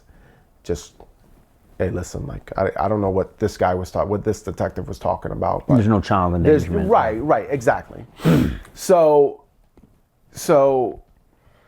now I go to court, and I'm sitting in front of a judge in Part B, so that's lower court, right? And I have this gung-ho prosecutor there, female prosecutor, and she's just ripping me apart.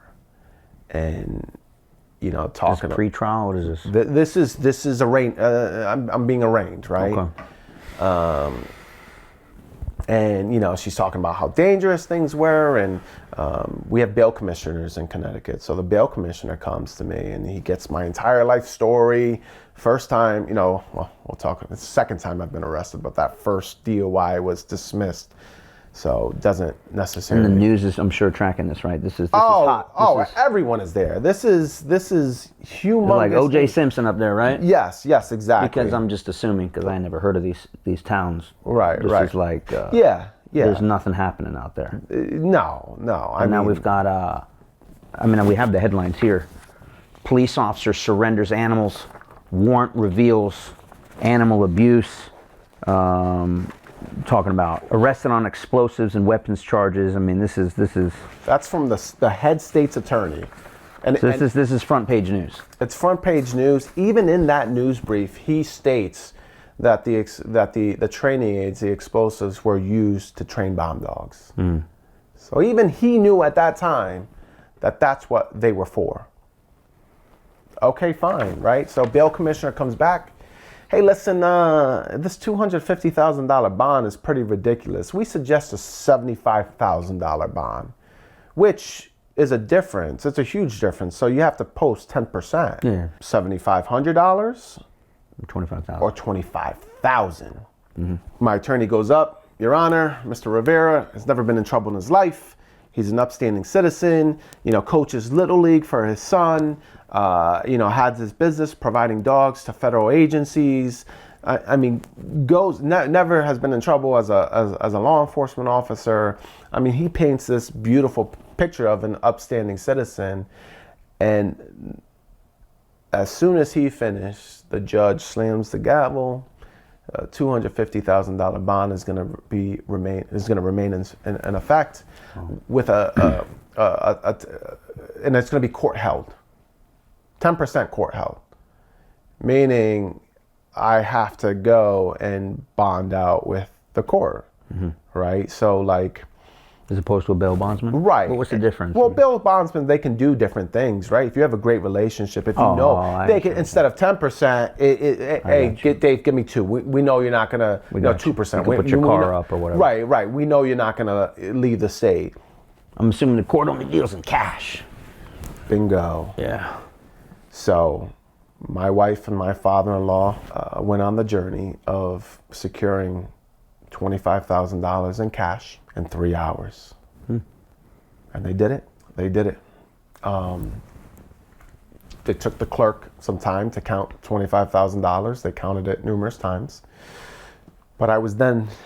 It sounds like they were hoping like they'd have a bond that you couldn't get out of. They wanted me to go directly to prison. Yeah. They wanted me to go to BCC, which is Bridgeport Correctional. So I bond out. Luckily for me at that time, it had been so long. I was there for so long because they were counting the money. All of the news agencies just left. Great, like no one's there watching me leave the courthouse. So it's a Friday, I leave, I go home, like my wife and I are just like in a daze, like how is this happening? We are watching our lives just crumble. So I'm talking to my attorney and he's like, Dave, like this is nothing. This case in Bridgeport, this is nothing. Like you're good. He goes, but after talking to the prosecutor in Bridgeport, he goes, I think there's something going on in Waterbury Superior Court. I think there's something going on with your business. Do you know anything about that? I'm like, I have no clue what you're talking about. He goes, okay, just keep your ear open, like, you know. So I go back. Mind you, at the same time they served the search warrant on my house, they served a search warrant at my business property in Naugatuck. Just a different county, basically. Different township. Town, right? Different town, right? So different town, different counties as well. All And that actually ended up hurting me as well. I'll tell you about that later on. But different counties now. So different towns, different counties. And so he said, hey, listen up, listen, just keep your ear open. So I end up taking the weekend. I guess you could say at that point, like, I'm a little depressed, right? Like, friends and family are contacting me, checking in on me, and my wife and my kids. So the weekend goes by. I go up on a Sunday. Once they release my property back to me, my business property, and I go up there and I meet with one of my employees, and he's like, Dave, like, what's going on? And I was like, oh, well, there was an issue with the explosives. We're going to take care of that. And he goes, no, Dave, like, they dug numerous holes on the property. I had 36 acres up in Naugatuck, up on a mountain. He's like, they dug numerous holes on the property. And the story is that your old manager was shooting and killing dogs and burying them on the property. I'm like, what? Like, that doesn't even make sense. And the reason why it didn't make sense is because we had a vet who would come to our property to humanely euthanize dogs for us. And so I'm like, okay, well, that doesn't make any sense. Like, I'm not gonna think too much into that. Days go by, and once again, like,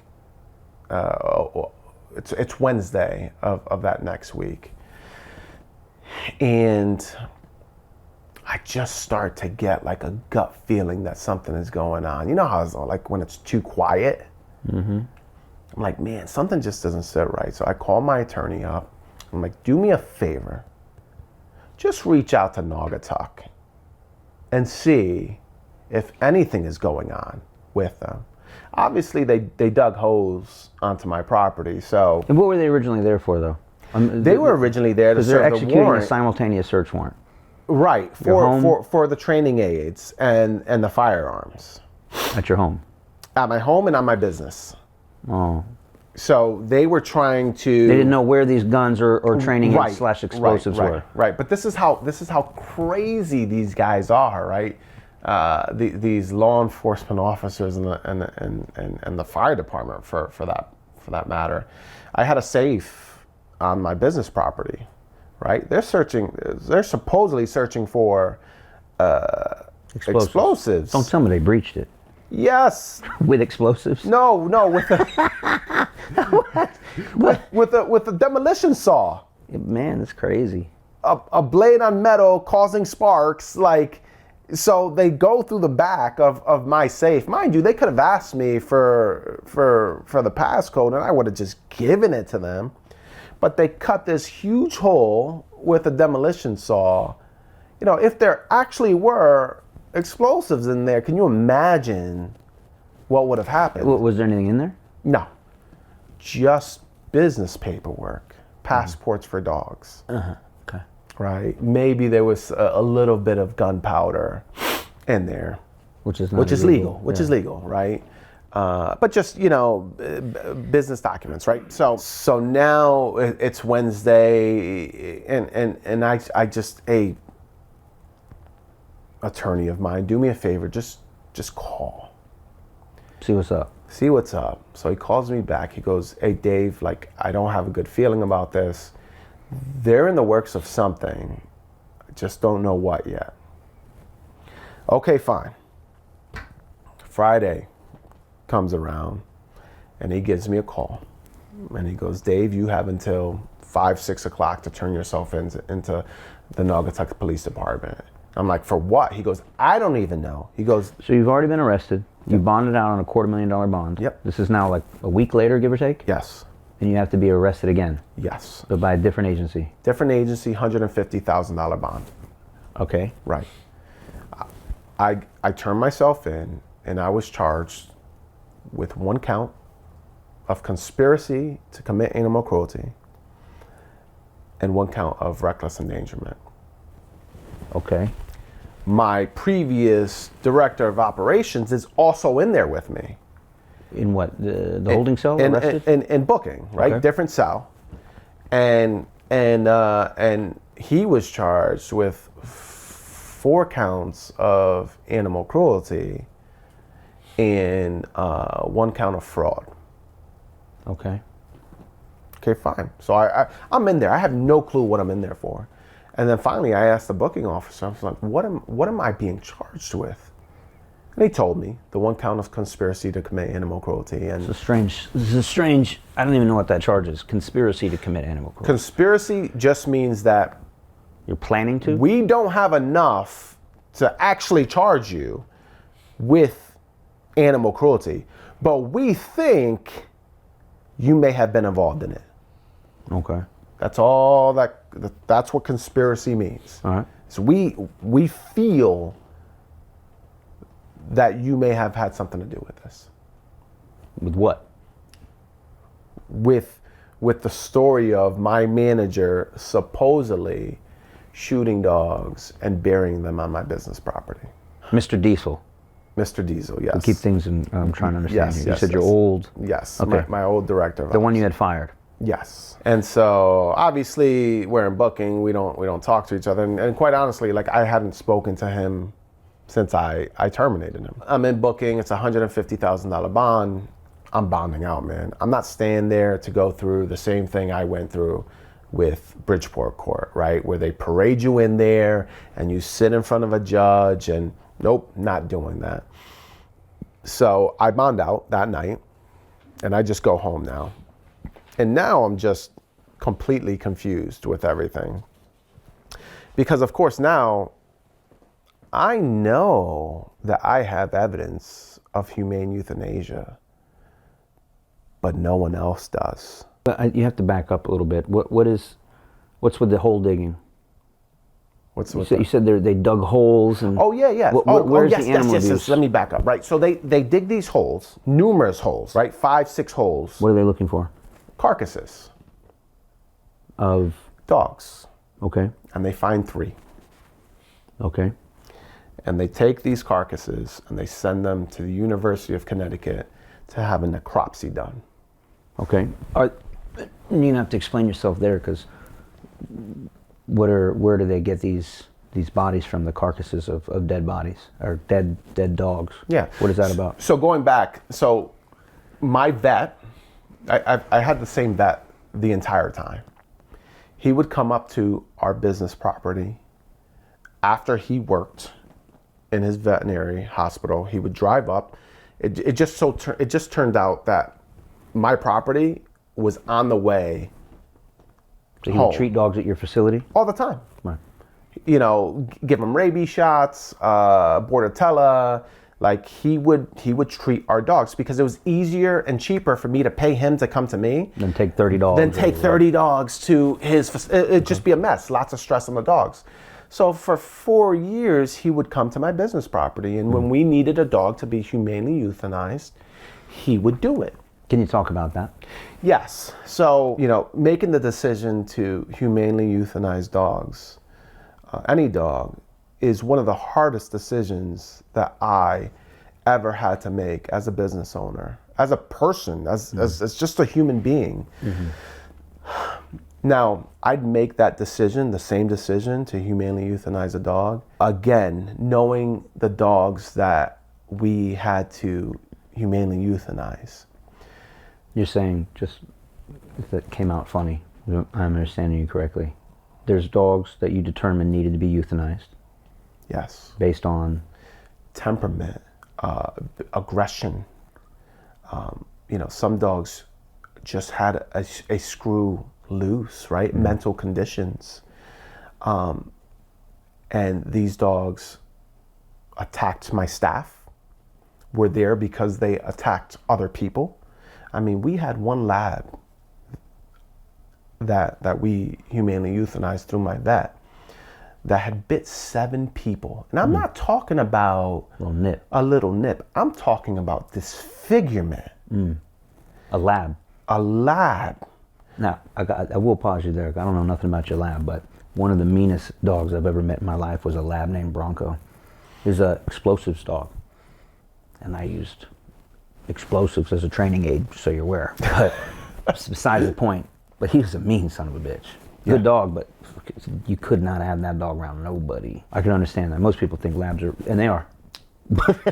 But they're not all created equal. Right. So, anyways, you had to put this dog down. Right. And what was he there for? He was a working dog. What is he? No, he was just a pet dog. Pet dog. He was a pet dog that someone sent to you to train. Right. And after a month and a half of trying to do a behavior mod with this dog, my director of operations, Adam, who oversaw this training, who was oversaw the training of Delta dogs, came to me and said, Dave, there's nothing I can do with this dog. This is like the third time, fourth time in his lifetime he's seen a dog. This dog has something mentally going on with it. And you could actually see the dog, its pupil, one pupil would dilate. Just one. Just one. That's interesting. When it was getting ready to attack. And so my vet had come to the property one day to treat some of our dogs, and that dog was in an isolated kennel, and the dog just went nuts all the time. And so the next day I call my vet and I say, hey Chris, I have to, and before I could finish the conversation, he goes, Dave, I know you're calling me to put that dog down. He goes, I'm glad you're calling me because there is something seriously wrong with that dog. Interesting. So the dogs that we humanely and obviously this is the client's dog, so this conversation happens with the client. Oh yeah. So and this is how so the client paid us. We did all this work on the dog, right? And ultimately I have to tell this client, hey, listen, like, there's no saving this dog. There's no saving this dog. And if I give this dog back to you, the only way I'm going to give this dog back to you is if you sign a disclosure stating that you understand that this dog is extremely dangerous, should not be around children, should not be around other human beings, and that you agree to solely keep him in an isolated area on your property. Like, you're not walking this dog, you're not doing anything with this dog. And so he, as a smart owner, and this was tough. Like, this guy cried, said, yes, like, please take care of it for me. Yeah, you're doing him a favor. I'm doing him a favor. Yeah. Felt bad for this guy. So, and the euthanasia happened a month and a half prior to my arrest. Okay. So everyone, all my employees knew, even Adam knew that we used the same vet. Adam came with me to euthanize the dog. We had to go to my vet to get some medicine that will calm the dog down so that we can handle the dog, muzzle the dog, to then transport the dog to my vet, where my vet was able to humanely euthanize the dog. So in this time, like, this customer is extremely, he's heartbroken. This was his dog. So during this time, we have some puppies that we were raising as working dogs, but one of them was softer. Soft, yeah. Just it wasn't a working dog. It was a pet.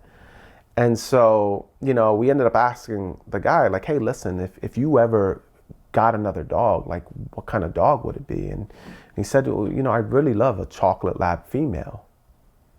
What does it happen to be? I mean, this is how God works. Like, it just so happened to be a chocolate lab female. And so Adam goes in, grabs the female. We come out. This lab is licking this guy's face. Oh, he's just in love with the dog. And I go, hey, listen, I'm so sorry about your other dog. We want to gift you this puppy. Just love on this dog, because what happened with that dog isn't going to happen. Pour your love that you had in that dog that can't be saved, put it here. Exactly. Yeah.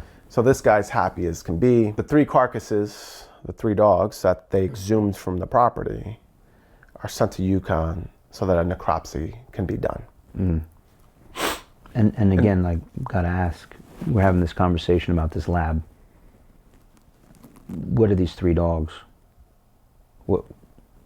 Why were these 3 dogs euthanized? These other 3 dogs? Oh, are they the same? Like, one of them? Right. No. So the other dogs were euthanized because I could not allow these dogs to go into any other home, any other household, And I did not have other trainers that were skilled enough to deal with these types of dogs. I mean, these are dogs that would kill you if they had the opportunity to. Okay, and just so we're clear, these are working line dogs that you've imported. Correct. So you maybe bought them sight unseen. Right. Right? Right. And that happens a lot, right? Like we get because these you're buying dogs, them in a batch, 10, 50, whatever, you're getting 5, 10 at a time. Right, right. And so we get these dogs imported from Europe or other countries, and you don't know what you're getting until the dogs come and they land and they have time to acclimate. You know, the dogs that were humanely euthanized bit my staff. You know, one bit me. I have a scar right here on my arm of a dog that wanted to take a chunk out of me and wanted to end me. So me being the person that I am, I can't allow that dog to go into a home. Because your job is to get these dogs trained and then place them with maybe a police agency or border patrol, whatever. But these dogs have to be handled by the handler. Sometimes these handlers have never handled a dog before. Yep. In the case of law enforcement, these dogs are going home. They're basically a house dog. Yeah. They have to be around children. Yes. And again, I'm just making the assumption here. These dogs weren't making that cut. No. And to be quite honest with you, I would be doing everyone a disservice if I let those dogs go into the hands of an inexperienced. Even an experienced handler. Right. We stopped buying those dogs a long time ago. Right. Man-eaters. Man-eaters. Yeah. And like you said, we use the same terminology. We might not use a holster sniffer, but we'll talk about a dog with a screw loose. There's something wrong with that dog. It's a man-eater. Right. And you know, maybe people are a little, I think they think us as dog trainers can just solve any problem. There's just some problems that can't. It is true, and I've had those same conversations that you had with that gentleman with the black lab. I have had those same conversations with pet dog owners. We have had those same conversations with police dogs. We have put police dogs down, behavioral euthanasia, because it's like, we got the dog, had some great qualities. Then you put it under certain stress, whether it's in training or real life, and this dog becomes no longer an asset, it's a liability. It is trying to eat anyone and everyone. And obviously, we don't just give up on the dog in the first round, but we're gonna do everything we can to try to trim that out of the dog. But sometimes we're getting these dogs, 1, 2, 3 years old. They got a lot of bad reps under their belt. We don't know what their history is. We don't know what their genetics are. You just ain't training it out of the dog. And then the vendors don't want to take that dog back. No, they won't. No, I mean, we always did. If that happened, like I'm standing by, the dog that I put out there.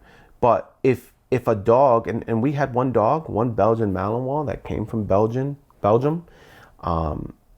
nearly ripped a calf off of a brand new canine trainer.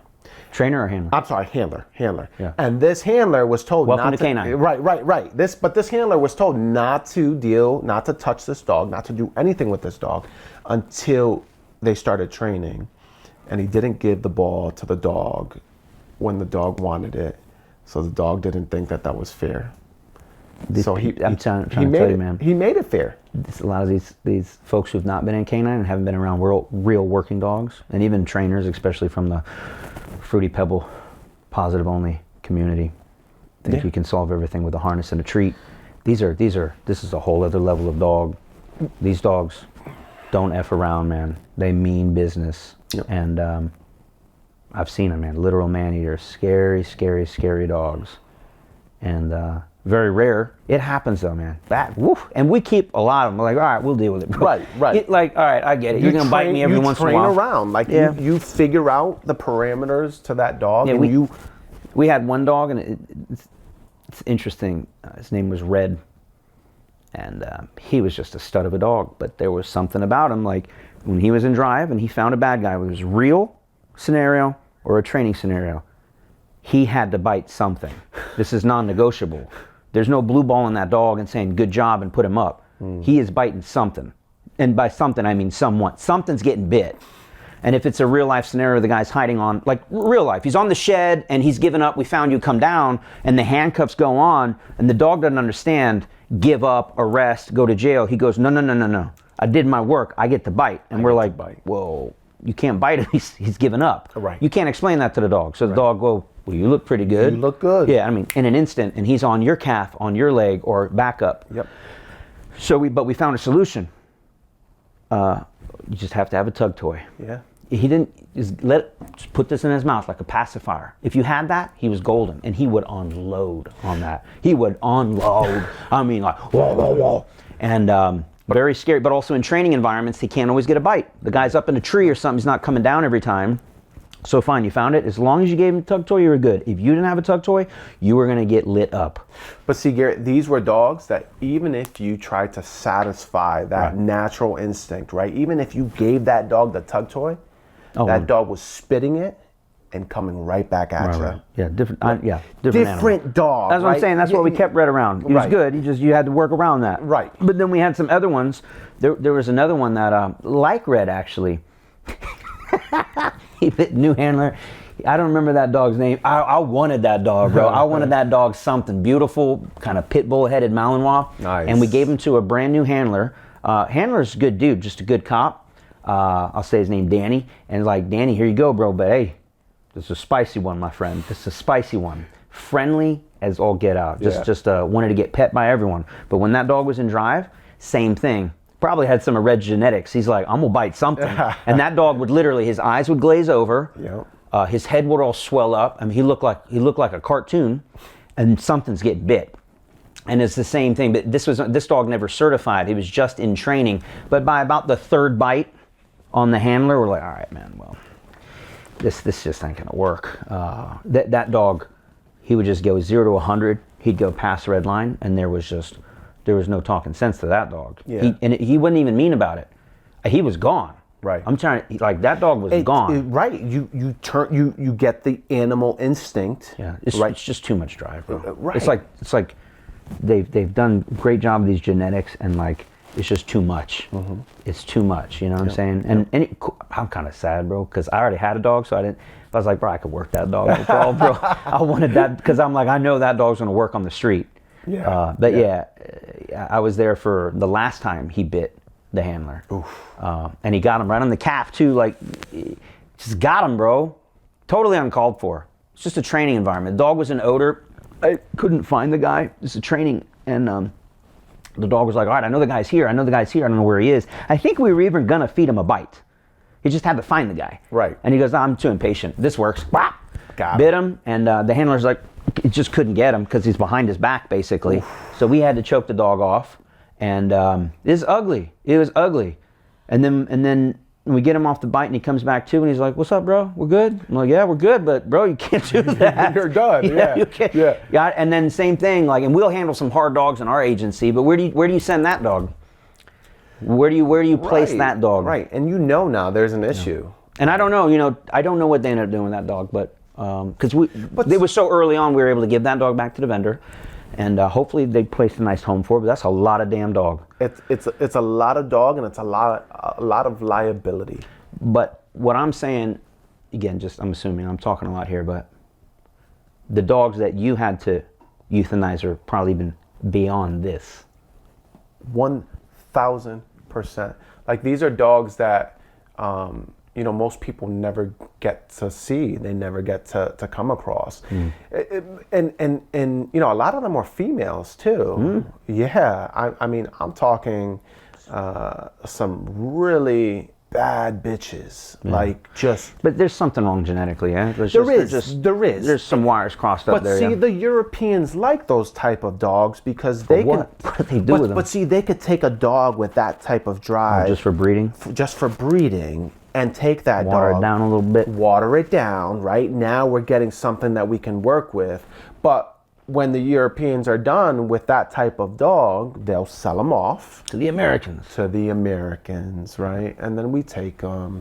And it's not every European vendor, right? But it does happen. And so now we get this dog that has this hyper drive, this uncontrollable drive. Yeah.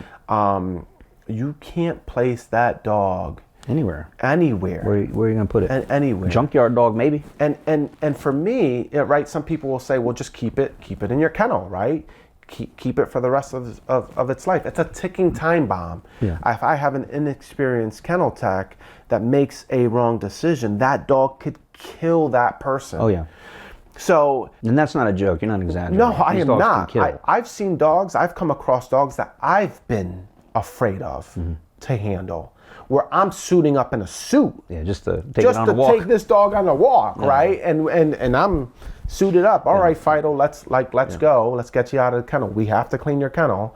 But that's no life for the dog. No. And no. Yeah, and it's no way to run a business. Right. So okay, and again, I just wanted to put it in perspective because no one wants to hear about, doesn't sound good. Right.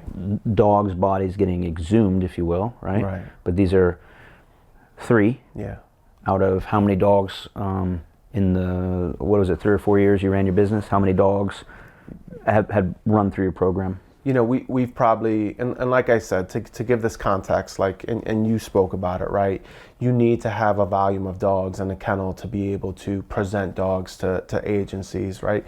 Front Royal, Custom Border Patrol, and El Paso wants to see a minimum of 10 dogs on every trip, right? There was one time where I teamed up with another agency and we brought 30 dogs between us. Another vendor, right? I'm sorry, another vendor. To show these dogs, right? So they need to see dogs. So in 4 years, and this is puppies that we bred and raised and sold as pets or raised as working dogs. We probably had between 500 and 600 dogs go through between importation and breeding and placement. Correct. And so, correct. And these as far as behavioral euthanasia goes, how many were we talking? 3, plus the lab, which was a pet dog. Right. Which was a pet dog, and actually there were 2 pet dogs that we had to humanely euthanize. So 5. So five total. So out of 500 or 600 dogs, we're talking about 5. Yes. So yes. I don't know the statistics on that, but it makes sense to me. It's not bad. Right. It's not bad. And I'll tell you, there were dogs that were on the cusp of having to humanely euthanize, but I was able to go into my network of other trainers and say, hey, listen, this dog has these issues. I'm at my wit's end. Would you like to take this dog on as a project and work this dog? Right. And give it another chance. Give it another chance. And I would do that with I would do that with a trainer like yourself, right? Hey, Garret, I have this dog. Are you interested? These are the issues. Do you think you can do something with this dog? And most people are going to tell you no. Right. They don't need the headache. But I always told them, hey, listen, if it doesn't work out, give me back the dog and I'll take care of it. Because some people, they literally will put them on a farm somewhere or behind the fence at a tow yard. Yep. Yeah. Yep. Hey, free reign, bro. Have at it. Have fun. That's what they want. And some dogs want to live that life. Yeah. They bout that life. Jump this fence, bro. I got you. And they're waiting. They're waiting for it. But okay. But to get back on the story, so 3 of these dogs that were euthanized for behavioral euthanasia, we'll call it. Yes. At some point in your history, but I think this is maybe why are they buried? Oh, great question. So, in Connecticut, you have the option to bury your animal or have your animal cremated, right? Just logistically, my vet is leaving his veterinary hospital, driving home. He doesn't have a freezer where he could fit a dog, 80-pound dog, 80-pound dog, 90-pound dog, to then freeze the dog overnight, take it out of the freezer, put it in his vehicle, his personal vehicle, to drive it another 45 minutes back to his veterinary hospital to then cremate the dog. Right. So these dogs that we humanely euthanized, we made the decision to bury the dogs. We have 36 acres. Right? So we dig a hole. And some would argue it's more humane. It wants to be transported around, put in a freezer, and right. And you know what? The dog gets to go back to nature, right? We bury humans. Yeah. There's nothing wrong with it. Yeah. So I made the decision, and honestly, I didn't even have a choice. My vet said, all right, I did my job. You take care of the animal now. And the only option we had, I wasn't gonna, Would it start a fire or something? Right. I mean, you bury your animal, and it was the most respectful thing that we could do for the animal. We bought this house that we're in now, and there's a graveyard. Not a graveyard. That sounds weird. But what do you call it when they obviously put their pet down? Yeah. And So there's a pet cemetery? Well, at least one guy. You've seen the movie? I have. It doesn't spook me. I'm a dog trainer. I'll train a ghost dog. It doesn't bother me. But yeah, there's one buried here. My father, when he put his police dogs down, they were buried. Yeah. I chose to cremate, our dogs. Anyways, but yeah, it's just your choice. Right. Okay.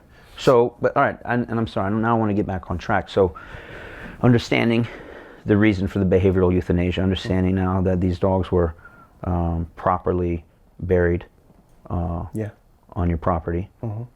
What does this have to do with all right, back to the story. How is this? Right, so we'll go back to the story. And so this female employee, right, who I fired months before, who... the one that's on meds, or offer meds. Right. Makes these claims, makes this story, and... what claim and what story? Oh, well, the story that the dogs were shot and killed. And, by who?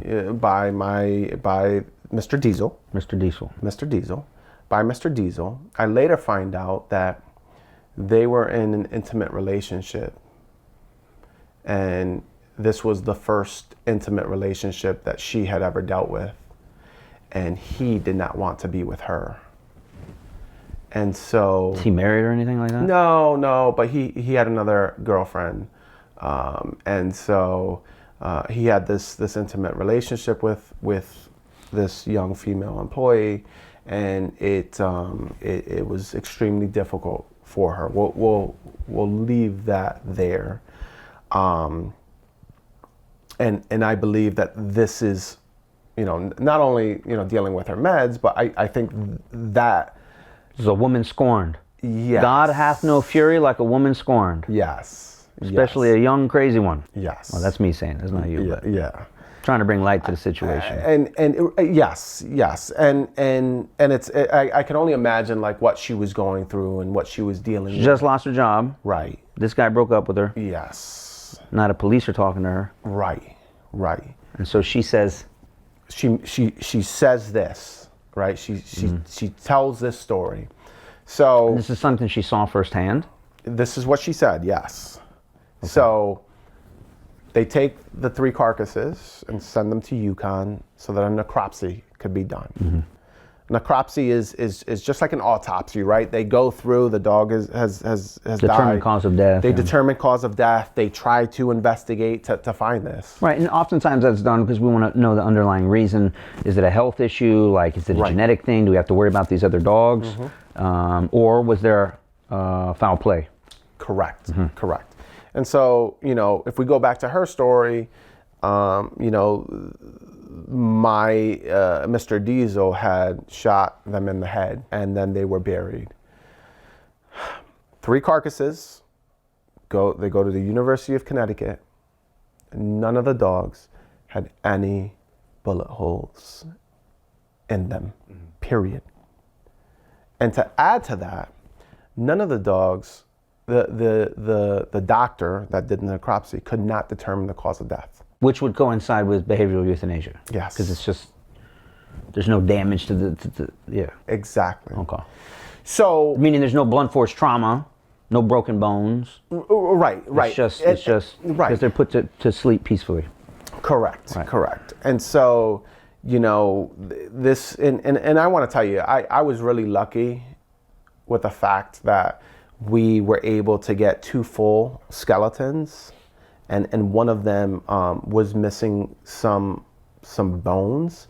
I mean, the Naugatuck Police Department went in there with a backhoe and just started digging holes. Like, no care about evidence recovery. Like, just got Public Works over to start digging holes, right? And so we were lucky because two of the skeletons were full skeletons. So if there was any chance of that story being true, obviously the evidence would have proved it. So we get the report back from the state. Now this is months later, right? This is 2 months later. This is after you get arrested. This is after I get arrested for the animal abuse. For the animal abuse. And in the meantime, Garret, yeah, they seize 31 dogs off of my business property. They take them. but this is all I'm just trying to understand. This is all based off of what's the probable cause for the arrest for animal abuse? Her story. The story that she saw dogs get shot or heard about it or something. Yep.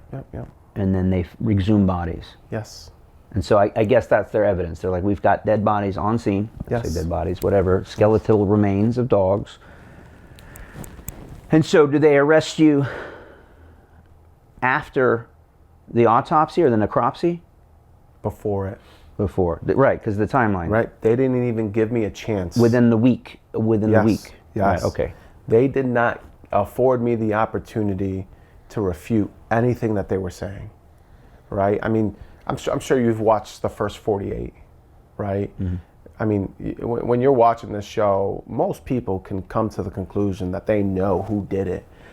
And even in detective work, they'll still try to get that suspect, pull him in, and have a conversation with him just to seal the case up. Of course, yeah. You know, it's my opinion that they didn't want to do that with me because they knew. They knew I had evidence of humane euthanasia. And of course, what judge would sign that warrant if there was, if those events weren't probable?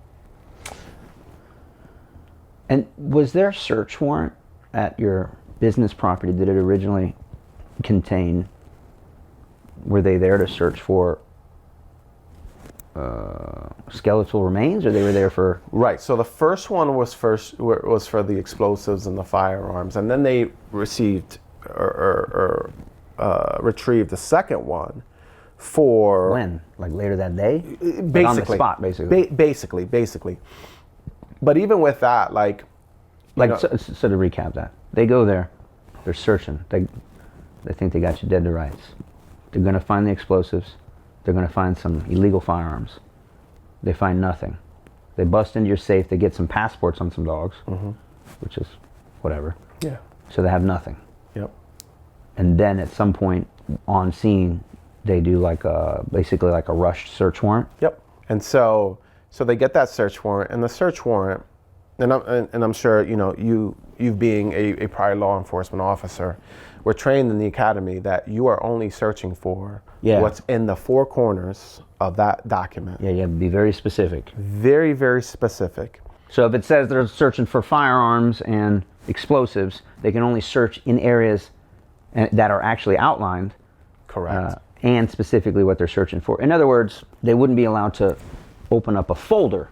Right. Because unless a firearm or explosives could fit in there, you're not even allowed to look in there because it couldn't be in there. Or take passports.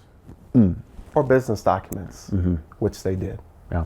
Okay. I mean, they went in and they took, passports. For anyone watching, like when dogs are imported, they come with a passport of the country of origin that shows all their vaccinations, their name, their chip number. So they took these documents, these business documents, totally, violated all search and seizure protocol and when they conducted the search warrant. And I'm sorry to spend so much time on this. I'm just trying to understand. Did they interview this girl on scene or something? Like what made them all of a sudden say, I'm gonna start digging up holes? So when Adam told the state police that they should speak to her, they actually brought her to the property and asked her to point out to where dogs were buried. She pointed to 5 or 6 different areas. The 5 or 6 different areas were unearthed, and only one was where there were dogs at. Okay. Which are the ones that? Right. Right. We already discussed. Yes. Okay, so fast forwarding again, I want to get us back on track. You get arrested for their belief, like I'm trying to understand the probable cause here. Okay, we have a story. A girl says that dogs were shot and buried. They find dead carcasses in the ground and basically rush to judgment. They go, we got it. Where there's smoke, there's fire. We got them. Hit them with that charge, arrest them. You go to jail for that. You bond out with your $150K bond now. Correct. Interesting too, though, not that I'm a defense attorney, but she said who shot and buried the dogs? Correct. Mr. Diesel. Correct. So you're taking the ride for that too? Correct. Okay. And so, you know, in the actual arrest warrant, my name is mentioned like twice, and we're talking like this is an 8 to 10 page document, right? There was another employee in the actual arrest warrant stated that she had heard a separate time where I had assisted in burying a dog. Now, you know that's hearsay. Okay. That's hearsay, right? But that's the only thing that tied me, according to them, to all of this. And so, you know, now I'm dealing with this second case. And they got you now, boy. They got you. And they got me now. Illegal firearms, terrorists making bomb supplies, and probably the worst of them all, animal abuse.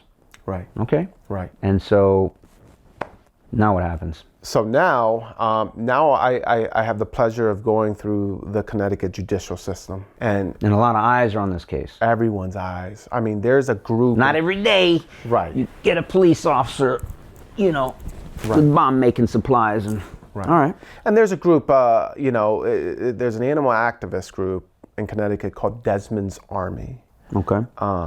And listen, they do some great work in advocating for animals and you know, animals that are abused. But to that point, there's not much research that's done, right? They're just hearing one side of the story. They jump on it. And they jump on it, man. And they jumped on this case. And so I had these animal activists, you know, showing up. They wear purple t-shirts. And it says Desmond's Army with a dog's face on it. And they're all older, elderly individuals. Nice people. Nice people, yes, nice people. But they're, you know, advocating against me. And so the judge sees that, the prosecutors see that.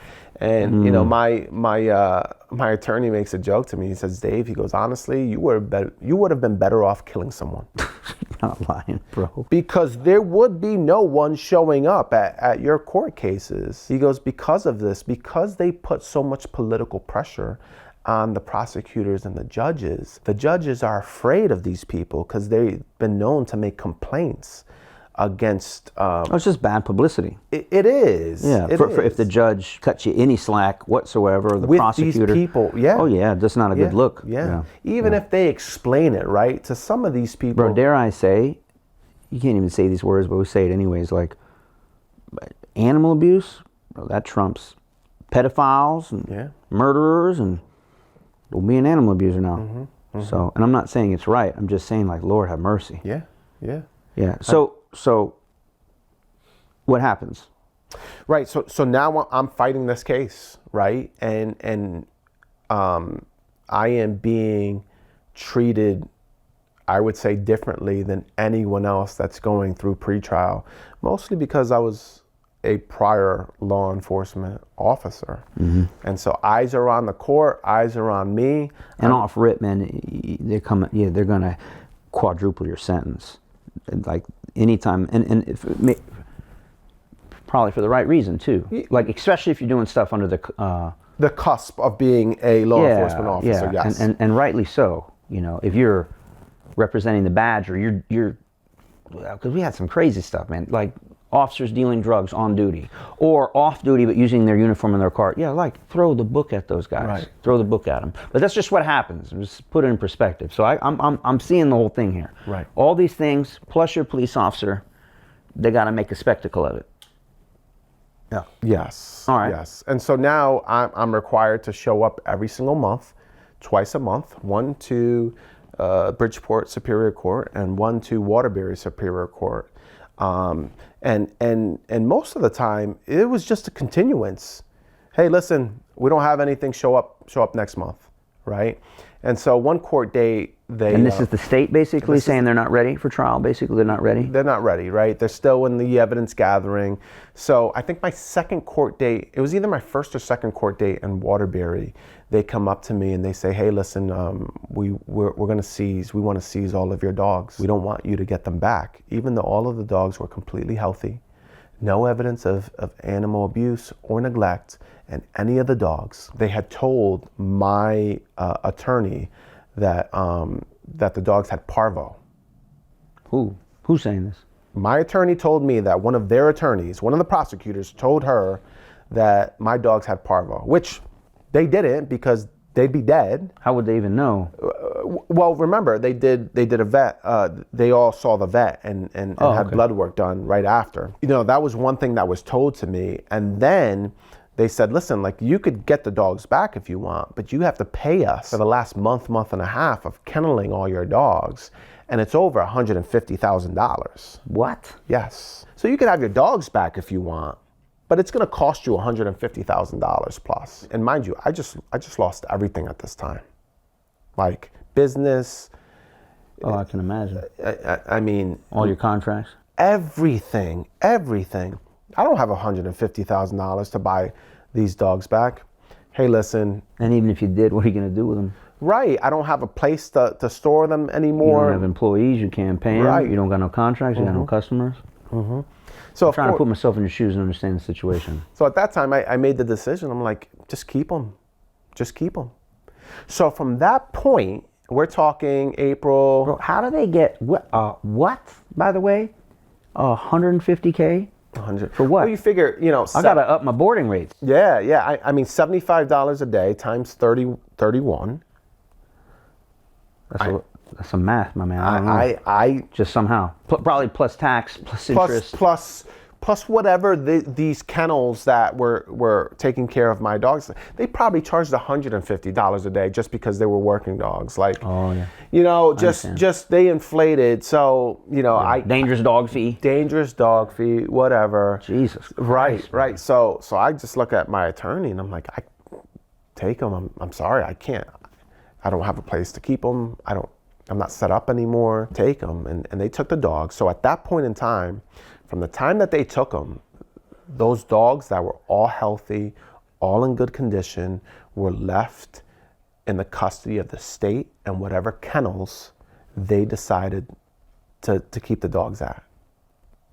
And that's very important. We have vet records showing that all of the dogs were in good temperament and good health. And of course, you got a couple shy dogs here and there. Especially if they're moving facilities, right, being handled by strangers. Right. But we have those vet records from the day that they took them, showing what their temperament was like, what their health was like, everything. What day did they confiscate the dogs? So it was the week after, on a Monday or Tuesday, from my arrest for a couple conspiracy. Weeks, when this all starts around 2 weeks later. Correct. They're taken into custody by the police. I mean, I don't even know how you confiscate. So they brought in multiple animal control agencies, like from. Man, it's just crazy because they're not really equipped to store dogs long term, man. No, and they stored them for months. I'm talking 6 months. By the time they actually donated my dogs to, or gave my dogs away to other agencies, right?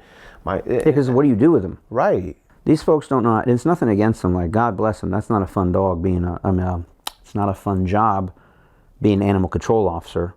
And they're great when they show up, man. Like, to get some of these wild ass dogs off the street, whatever. Yeah. But they just took in some 30 dogs. Mm-hmm. But they don't know how to work these working dogs. Nope. Malinois with bite work. And I'm just assuming what do they do with them? Ain't taking them on walks? No.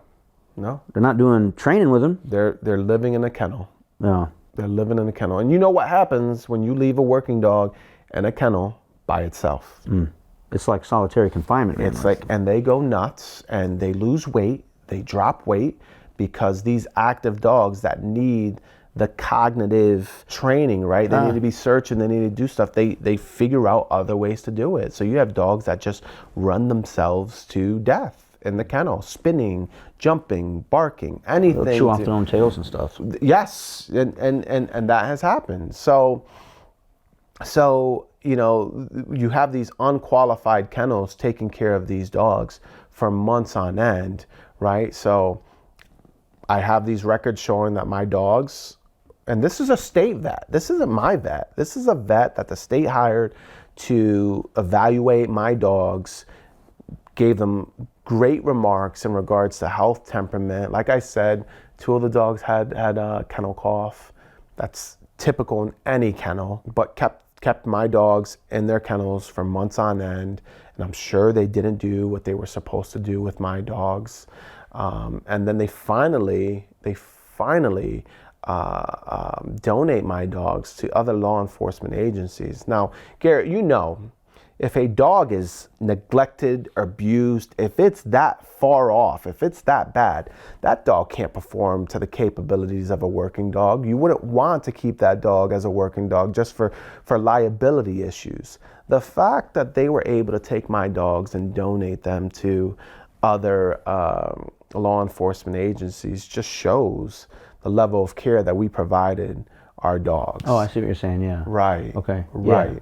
Right. Yeah, because thank you for the adoption, but like, that's a bag of bones, or right. Yeah. And I'll tell you, Connecticut State Police took 2 dogs of mine that, had they just asked me, hey, we're looking to take these labs and turn them into PTSD dogs or a bomb dog, I would have immediately told them no. Like that dog, right? I think one of the dogs' name was Sarge. That dog, Sarge, tried to bite a kid when we adopted it out to a family, and the dog came back to us. But in the intelligence of the Connecticut State Police, they just decided to take these dogs and try to put them through training. And guess what? Someone got bit. Well, they never said that, but they failed. They were failed out. And I'll give you one better. They behaviorally, humanely euthanized 1 dog out of that group. That honestly, that you would have placed, you would have worked, you would have trained you.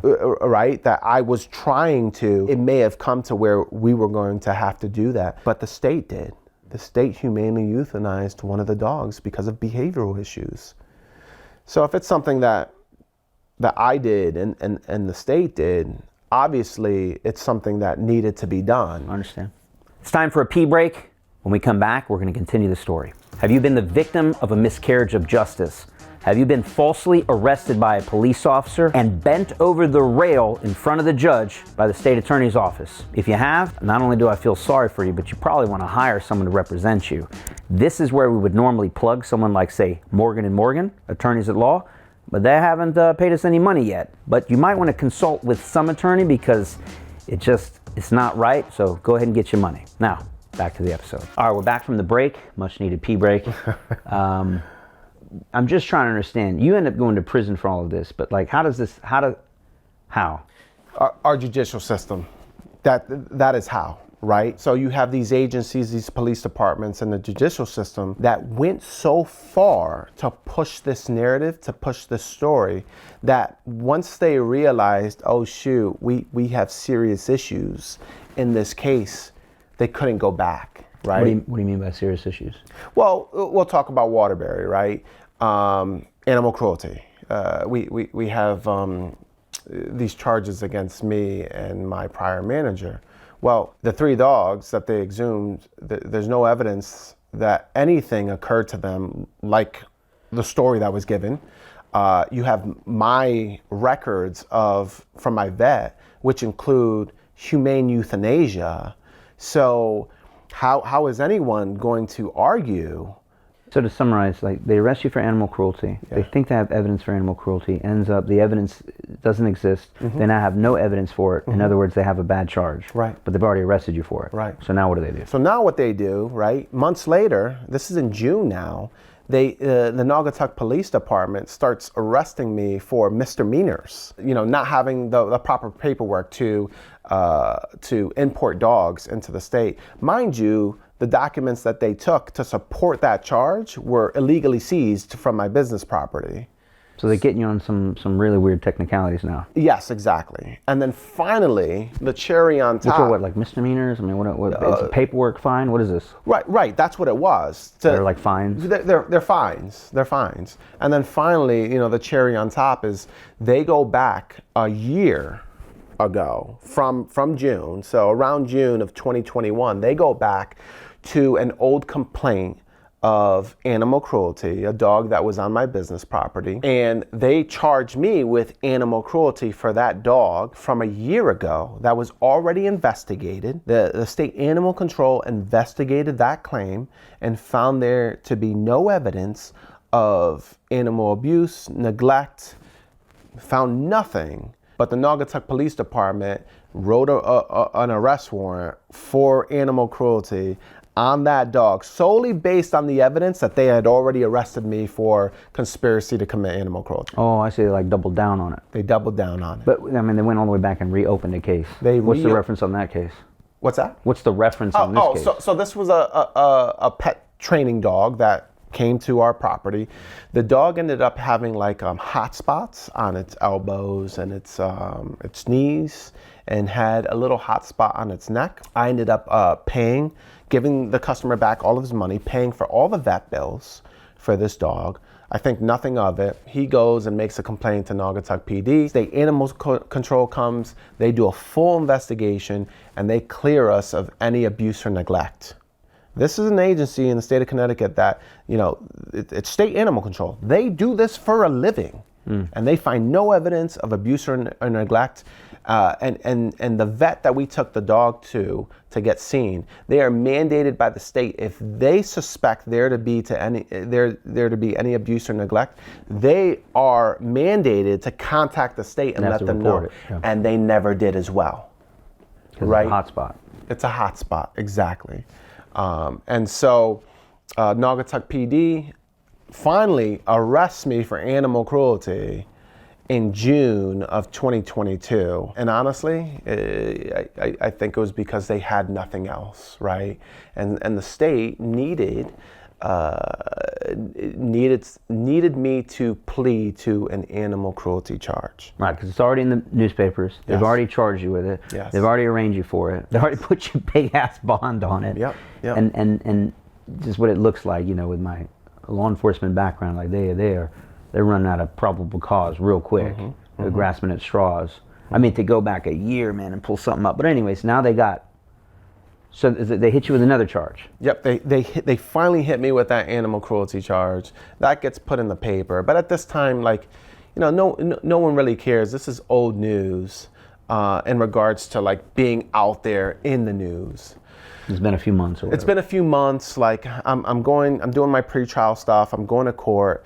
But finally, and you pled guilty, not guilty, at first, or what? I pled not guilty at first. So then finally, my attorney and I get together, and we're like, okay, enough is enough. We take my veterinary documents and we go to a pre-trial meeting with Waterbury, and we say, hey, listen, we guys know that you guys think this all happened. You guys have the necropsy report showing that none of these dogs died the way, in the manner of which was stated. But also, here goes Mr. Rivera's, I'm talking a stack like this, here goes Mr. Rivera's veterinary receipts. Oh, and by the way, there's evidence of humane euthanasia in there. So we know that this is what you guys think happened, but here goes the proof to show that Mr. Rivera did these things the right way. In other words, it's a bad arrest. Right. Once that happened, Garrett, before that, I was mandated to show up to court every single month and, just be there. Once that happened, they started kicking my court dates further and further and further, to where now, hey, show up in 3 months, show up in 4 months, right? Because I think that they didn't know what to do at that point, right? So while that's happening in Waterbury, Bridgeport Court is still going on, and so they have me with an illegal possession of an assault rifle charge that they got some judge to sign. It clearly states in the Connecticut General Statutes that a law enforcement officer is exempt from illegal possession of an assault rifle, and they still got a judge to sign a warrant. Now, that charge by itself made it so that the judge's hands were tied. Judge Dayton, she could not go lower than that 2-year mandatory minimum mark for that charge. For that charge. And that's the problem. That is the issue with laws that we have that have mandatory minimums, right? It takes the discretion out of the judge's hands and puts it into the hands of maybe a vindictive state's attorney, or maybe a state's attorney who's 24, 25 years old, just got out of law school, and now wants to make a name for his or herself by forcing a police officer or someone in any position to plead guilty to a charge. Right. So I'm in Bridgeport now. It's 2 years. We're on the cusp as to whether or not we need to go to whether we're going to go to trial. Now here's my issue. You're saying this has been dragged out 2 years at this point? 2 years, yes, 2 years. Good Lord. Right. So here's my issue: is according to statute, I am guilty of one charge. The explosives. The explosives, yes. And I will own that every single day. Did I make a mistake? Yes. I possessed those training aids, those explosives, without having a certificate from the state. I was wrong when I believed that I didn't need the certificate. I was wrong. I made a mistake. But everything else, I am innocent of. Now that explosive charge carries up to 10 years of imprisonment or a $10,000 fine. Or it could be a combination of the both. Mm-hmm. The prosecution did not want to dismiss or alter the illegal possession of assault rifle charge. Because it just looks good on paper, baby. Because it looks Guns good. and bombs together. Yes. And if they did, that would give the judge the discretion to make a different decision than what they wanted. See, they wanted me to go to prison. Who? The prosecutors. Right. State's Attorney DeJoseph wanted me to go to prison. And of course, head State's Attorney Cordino, same thing. So now, we have to make a decision. Do we go to trial? My exposure is 10 years for these explosives. Which they got you on. Which they have me on. And I'm guilty of. And it's just a little crazy too, which we spoke off camera prior to this, that your main message, aside from getting your side of the story out, is to help other canine officers and trainers who on the daily regularly handle training aids and explosives and pass them around and transport them to and from and train with them literally every day. Mm-hmm. It's probably sitting in their driveway right now. In the garage. Yeah. Yep. Because where are you going to train? At your house. Yeah. In your garage. Yeah. In On your basement. days off or whatever. Yeah. Yep. Just. Yep. Your message. Well, you say what your message is. Just this is part of your message, but what is it? Right. I want to implore every law enforcement officer who is training bomb dogs, and it could be narcotic dogs as well. Mm-hmm. Make sure you speak to your state's attorneys. Make sure you get legal advice from private attorneys in writing, stating that you can do what you want to do. That you can handle these explosives. That you could train these dogs. That you're covered by whatever state you're in. Now California has taken it a step further and has actually written law that says if a canine officer is in possession of explosives for the purposes of training a canine officer, they are exempt from illegal possession of explosives. Which only makes sense.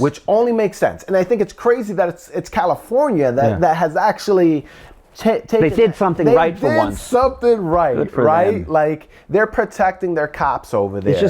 They're protecting their cops from other cops who, just either want to make a name for themselves or prosecutors that want to do this. It's just such a weird charge, man. Like, what is it? You got to understand. There's no malicious intent there. There was none. They knew this, Garret. They knew this. Because I have to put this in perspective. This is the part of the story that kind of makes me crazy. You're getting arrested for the possession of explosives. Yes, granted, you didn't have your piece of paper. By the way, what is that? It's like probably $100 paper. Right. You know what I mean? You just put it in the mail, and shame on you, you should have done that. Yep. Yep. But you assumed everyone else is just like the firearm. You didn't need a special permit for the firearm. Correct. You're basically grandfathered in. You're a law enforcement officer. You're allowed to possess the firearm, so you're good to go. Right. You made an assumption. I understand why you made the assumption. It's the wrong assumption that, like, hey, I'm using these explosives to train police and military dogs to find explosives to get actual bad guys off the street to prevent the next, terrorist attack or whatever. It's a little crazy, man. Yeah. It's a little crazy. Yeah. So here's where it gets crazier, right? Okay. So I have to make a decision now as to whether or not I'm going to take this to trial or I'm going to plea. So I remember it so vividly. It's around Easter. It's the day before Easter, and my attorney comes to my house, and I have, if you can imagine, right, there's a table here. My wife is sitting to the left of me, my attorney's right here, and you're sitting where my pastor is. Mm-hmm. And he's laying everything out to us. Hey, listen, this is Dave's exposure, 10 years for the explosives.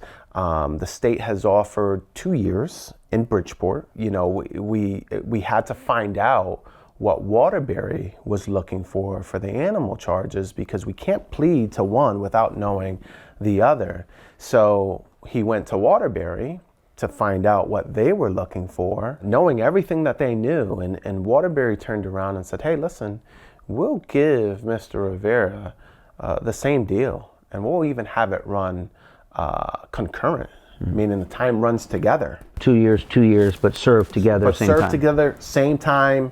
We'll do that. But Mr. Rivera has to plead to animal cruelty, which was one of my stipulations when I told my attorney to go talk to him. I was like, I'm not pleading to animal cruelty. I did not do it. So they turn around and say that he has to plead to animal cruelty. And oh, by the way, if he does not take this deal, we know that he had the explosives in Naugatuck. So we're going to introduce those charges against him in Waterbury Superior Court. And although we are not going to get him for the animal cruelty charges, he's already pleading to it in Bridgeport. So he's going to be found guilty of it in Waterbury Superior Court. The explosives. And that deal of the time running together being concurrent, no, it's going to be consecutive.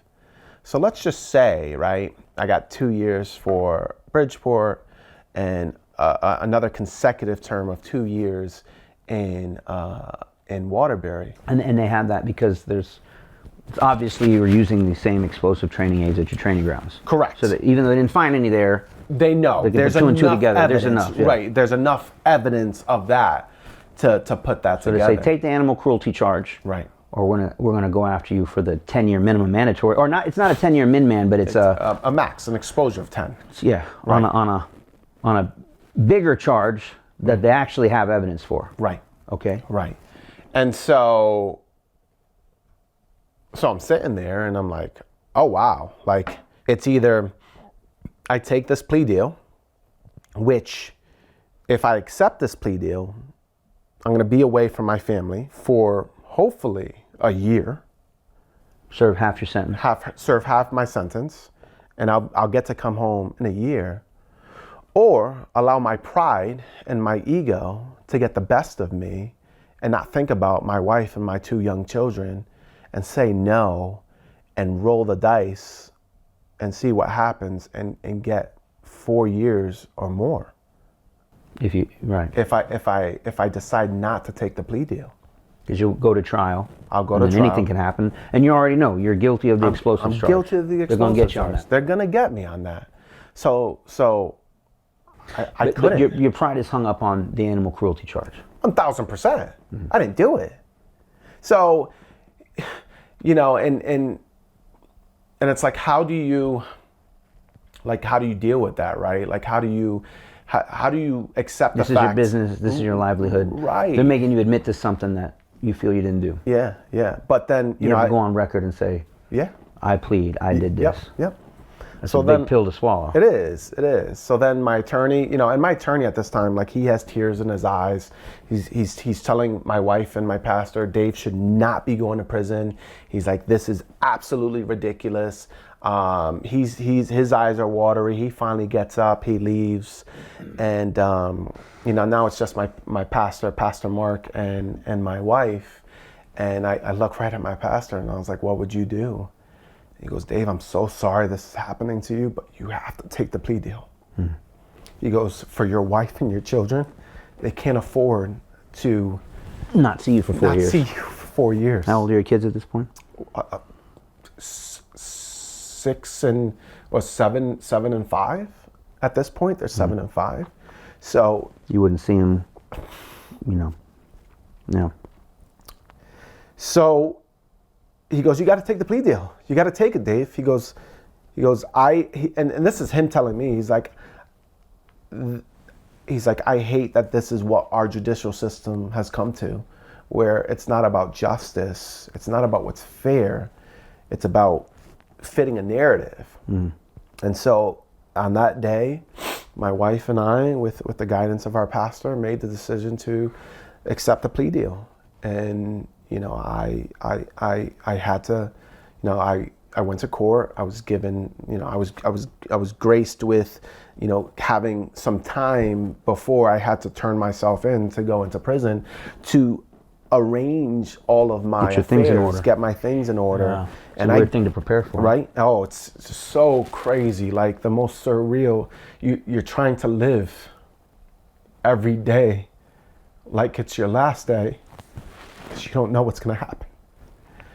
And so, And again, this is what stings me is it's a clerical error, if you will. It's a piece of paperwork. yeah, You weren't making bombs. no, You're training dogs to find bombs. yeah, This just blows my mind. yeah, And then you would think, like, when they know they have no evidence, why wouldn't they just drop the case? But that looks like shit. And opens them up to civil liability. wide open. Now I have a lawsuit against them. But then why not just go after you for the explosives deal? But it's like, this doesn't look so great on paper. No, Like, no, they already were in the paper as the animal abuser. They've already staked their claim. Yeah. They already did the news reports. We're going to get them. They can't just drop that charge. And then again, like, it's really goofy to go after a canine handler or trainer. Yeah. It's just, you have to get them all, by the way. There's probably thousands and thousands of those canine handlers that are, not, and yes, we think that's your message. We all have to do better, but we're not doing anything. In our minds, we're not doing anything bad, immoral, or illegal. Is it illegal? Like, hey man, I can't make it back to the thing. Can you just go ahead and put that in the safe, man? Just be safe. Put it in the safe. And now you have someone transporting it. Don't that ain't even supposed do to be that. transported. No, don't do that. don't do that. Don't even handle it. Don't even take the chance, because there's someone out there that will try to put you in prison for it, even though you're trying to keep this country safe, even if crazy, bro. If the intent isn't there. So I make the decision. We go to court. Now when I went to court, I had over 50 people there supporting me, and I'll tell you. You talk about friends, Justin Rigney, Allison Rigney. I mean, we have a marriage Bible group, at home. All of these people supported my wife and I, not only while we were going through the whole pretrial stuff, but while I was in prison. They gave us money. They paid for our bills. They watched our kids so my wife could come see me in prison. I didn't get to see my kids for an entire year. Yeah. You can't work. You can't support them. You can't support. You can't do anything. So while I'm on the cusp of accepting these charges, right? The state prosecutor, Corradino, takes my attorney out of the courtroom and changes my illegal possession of an assault rifle charge to illegal transfer of a long gun 30 seconds before I'm going to accept these charges. And he did so because and this is my attorney telling me this, if they allowed this to go through, it was going to allow me to fight the case later on, because obviously It's just a horrible charge. it's a horrible charge. But they held that. Meaning, I got to be very clear, they got no PC There's for no the probable cause. illegal possession of an assault rifle, Right. because there was never illegal possession of an assault rifle. Right. So they couldn't let you plead to that, because Right. that'd just be horrible. It'd be horrible. I'd have a chance to. But maybe they got the illegal transfer. But to be clear, an illegal Right, transfer right. is rinky-dink misdemeanor. But the illegal transfer was just in there just to, appease the judge, right? And I mean, this is so bad that the judge, They had 2 years yeah, to change. but they didn't, because if They needed to changed hold it. they needed me to accept the plea 2-year deal. min-man. Right. They needed me Fuckers, to bro. right. They needed me to accept the plea deal. They fucked you good. Once I accepted it, they changed that charge, and this is how bad it is. This is how corrupt our system is when they changed it, the Judge Dayton, asked Corradino, hey, whoa, wait a second. Why are we changing this charge right now? Last second. Last It's second. very weird. Last Yeah. second. Corradino, on the record, states, Your Honor, the charge doesn't fit the crime. What? You knew this. We argued this for 2 years. You never dismissed the charge, changed the charge. You did it to get me to plead guilty, to have something on me, to force me to plea. Fine, right? An injustice there. That's something that we need to change in our judicial system. There has to be a third party, something that looks at all these charges, because once a judge signs an arrest warrant for those charges, even if there's no probable cause, a judge cannot force that state's attorney to change that charge. It's only up to the state's attorney, from what I was told. Yeah. That's why the judge couldn't do anything. But now I'm in court. There's 50 people behind me. I mean, You've already made peace with this. You're taking the plea. I'm taking the plea. It was crazy because they both wanted me to plea in the two different courts. I had to show myself there. Judge Schwartz in Waterbury was away on vacation, so I was expecting to go in there, plea, then drive to Waterbury, plea, and then go in. But since he was away, Judge Dayton said, no, we're going to take him in now. So I had to tell her, listen, there's no way you're going to take me in now. I thought I was going to go home and be able to say bye to my kids. I got to go home and say bye to my kids. So I left court, drove home with my wife.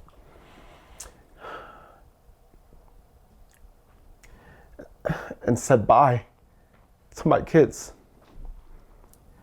which was horrible. I go back to court, and we're doing sentencing now, and there's a guy in front of me who is being sentenced right before me. My friends and family are behind me, and we're getting ready for this horrible interaction. And my attorney's also representing this other man, and everyone deserves representation. But this other man was accused of violating a young child. And it was so bad that this child, who is now a grown adult, would not and could not be in the same room as him. And this man who did this horrendous act got a 10-year suspended sentence with 10 years of probation, did not spend one day in prison. Meanwhile, like you said, for a clerical error, I'm being sent to prison. Fine. Whatever. The most beautiful thing about that is everyone got to see that. Everyone got to see that. Judge Dayton and State's Attorney Joseph and Corradino allowed that to happen. They allowed that. They allowed this monster to get that kind of deal. Meanwhile, I didn't hurt anyone. I didn't do anything to anyone or anything, and I'm going to prison. So I get up there, I say what I say, and I see Judge Dayton take a piece of paper that she was going to read and just move it aside. It's powerful when you have an entire community supporting you, right? And she says a couple quick things. Corradino could not look at me. The state attorney. The state's attorney, the head state's attorney, could not look at me. He glanced over at me once, and I was staring at him when he was talking. Would not look at me. Glanced over at me once, turned over, and then, you know, I was placed under custody and arrested and Went to prison. went to prison. Which is no walk in the park for anyone, No. but especially someone who's a cop. Yeah, Yeah. yeah.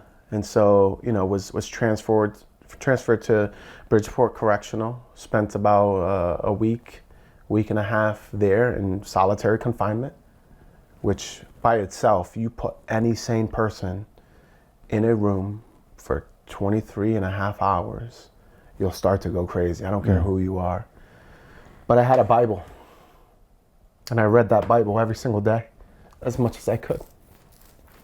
And, you know, God got me through this ordeal, got my family through everything. If it wasn't for my family, my friends, my church, New Life Church in Connecticut, my pastor, his wife, Pastor Mark, Deb, I don't know where we would be.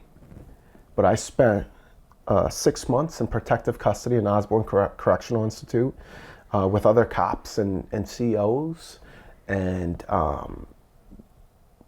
it was horrible. It's hell, right? Same day, every single day, over and over again. You're an inmate. You have no rights. You can't complain. And even if you complain, even if they're wrong, you're still wrong, right? No medical care, food being stolen from us, not being given food. I lived in a cell that flooded almost every single day. And I'll tell you, there are people in prison that should not be in prison. There is a man in prison right now, decorated Afghanistan veteran, multiple tours, shot in combat, was a prior police officer, had a lapse in mental judgment due to his PTSD, decided to go and burglarize commercial buildings. No one got hurt. No crazy amount of money was taken. And this man has been in prison for 2 years. Meanwhile, the crackhead that does the same thing is given probation. Right? So I spent 6 months in there. Finally, I get transferred to Cheshire Correctional Facility. And now I'm put with general population inmates who are currently in protective custody. Serial murderers, rapists, pedophiles. The worst of the worst, huh? The worst of the worst. And now I have to figure out how to survive with these people and how to make it out of prison. I literally had to protect myself and be ready to kill someone to protect myself every single day. And then you talk about like just the institutional flaws and the things that go wrong in DOC facilities. Like, it's absolutely horrible. But I made it through the grace of God. Through the grace of God, I made it through, and you know, was able to be granted early release. My case was so high profile that the director, I think his name is Director Lamphere, he came to my prison to interview me personally. Director of what, parole? Director of Community Release, right? And so he came to my facility to interview me to talk about everything because his people couldn't make a decision about me. I had over 30 reference letters supporting me. So they were like, yeah, we can't decide this. So he came to my facility, we sat down, we talked in an office. And, you know, I told him the same story that I'm telling you right now. And I said, better yet, I'll double down. I'll have my wife send you the necropsy report. I'll have my wife send you evidence of humane euthanasia. And I think like the thing that stamped that, you know, the thing that put the stamp on everything is that my co-defendant, right? My old director, Mr. Diesel. Yeah, I was going to ask you what happened with him. Yeah, Mr. Diesel. Because he got several counts. Right. Basically the same as you. Well, no, Well, more, no. whatever. I got one. He got 4. Okay, 4 counts of animal cruelty. Right. For the same thing. Right. This was the hardest thing about that is he was given 5 years of probation. Didn't go to jail. Nothing. Did not spend one day in jail. You said something about fraud too, in case one's asking. Yeah. So they had him on fraud. He was using someone else's social security number to file his taxes. Yeah, I think maybe he was trying to avoid paying child support. I don't know, right? I didn't know that he was doing this at the time, but I'm sure the state used that as leverage against him. Because he took the same plea. Because he took the same plea. Yeah, I'm sure they did. Hey, listen, we know we don't have anything, but we got you on this fraud, and fraud holds up to 5 years in Connecticut. So you either take this, or we're just going to get you on the fraud, and you're still going to go to prison. All of this because, I don't know where you want to point the finger, but bad hire, didn't give the guy a raise, and that guy put hell upon you, man. Yeah. But I'll tell you what, Garret, after going through everything I went through, and you know, people will call me crazy. I would not trade it for anything, because my relationship with God, my family's relationship with God, the people that are in our lives now, we know everyone who is with us is truly genuine. You know, the snakes that were in the grass are not in the grass anymore. You know, there's this freedom that comes of going through something like this, and it's only the grace of God that can give you that, right? It is only you know, going through something this horrible that really makes you realize how valuable life is. So, you know, to everyone out there, you know, first off, I want to say, you know, Jesus Christ is King, right? You need to start digging deeper and find him, because your life is going to get so much better once you do that. Don't trust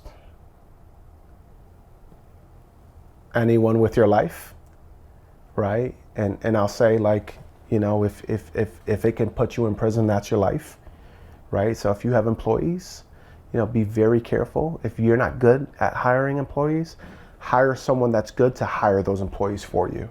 Make sure you do your own due diligence in finding out answers for yourself. Contact those attorneys, right?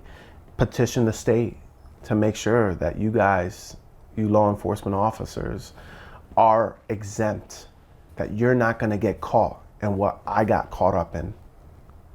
Because I'll tell you what, to an ambitious prosecutor, you are a piece of meat that they want to put in their record saying this is what they did. Remember, they get bonuses, they get advancement from putting more people in prison. Especially a high profile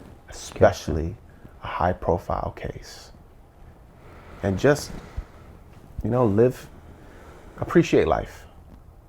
Because when it's taken away from you, you can't get that back.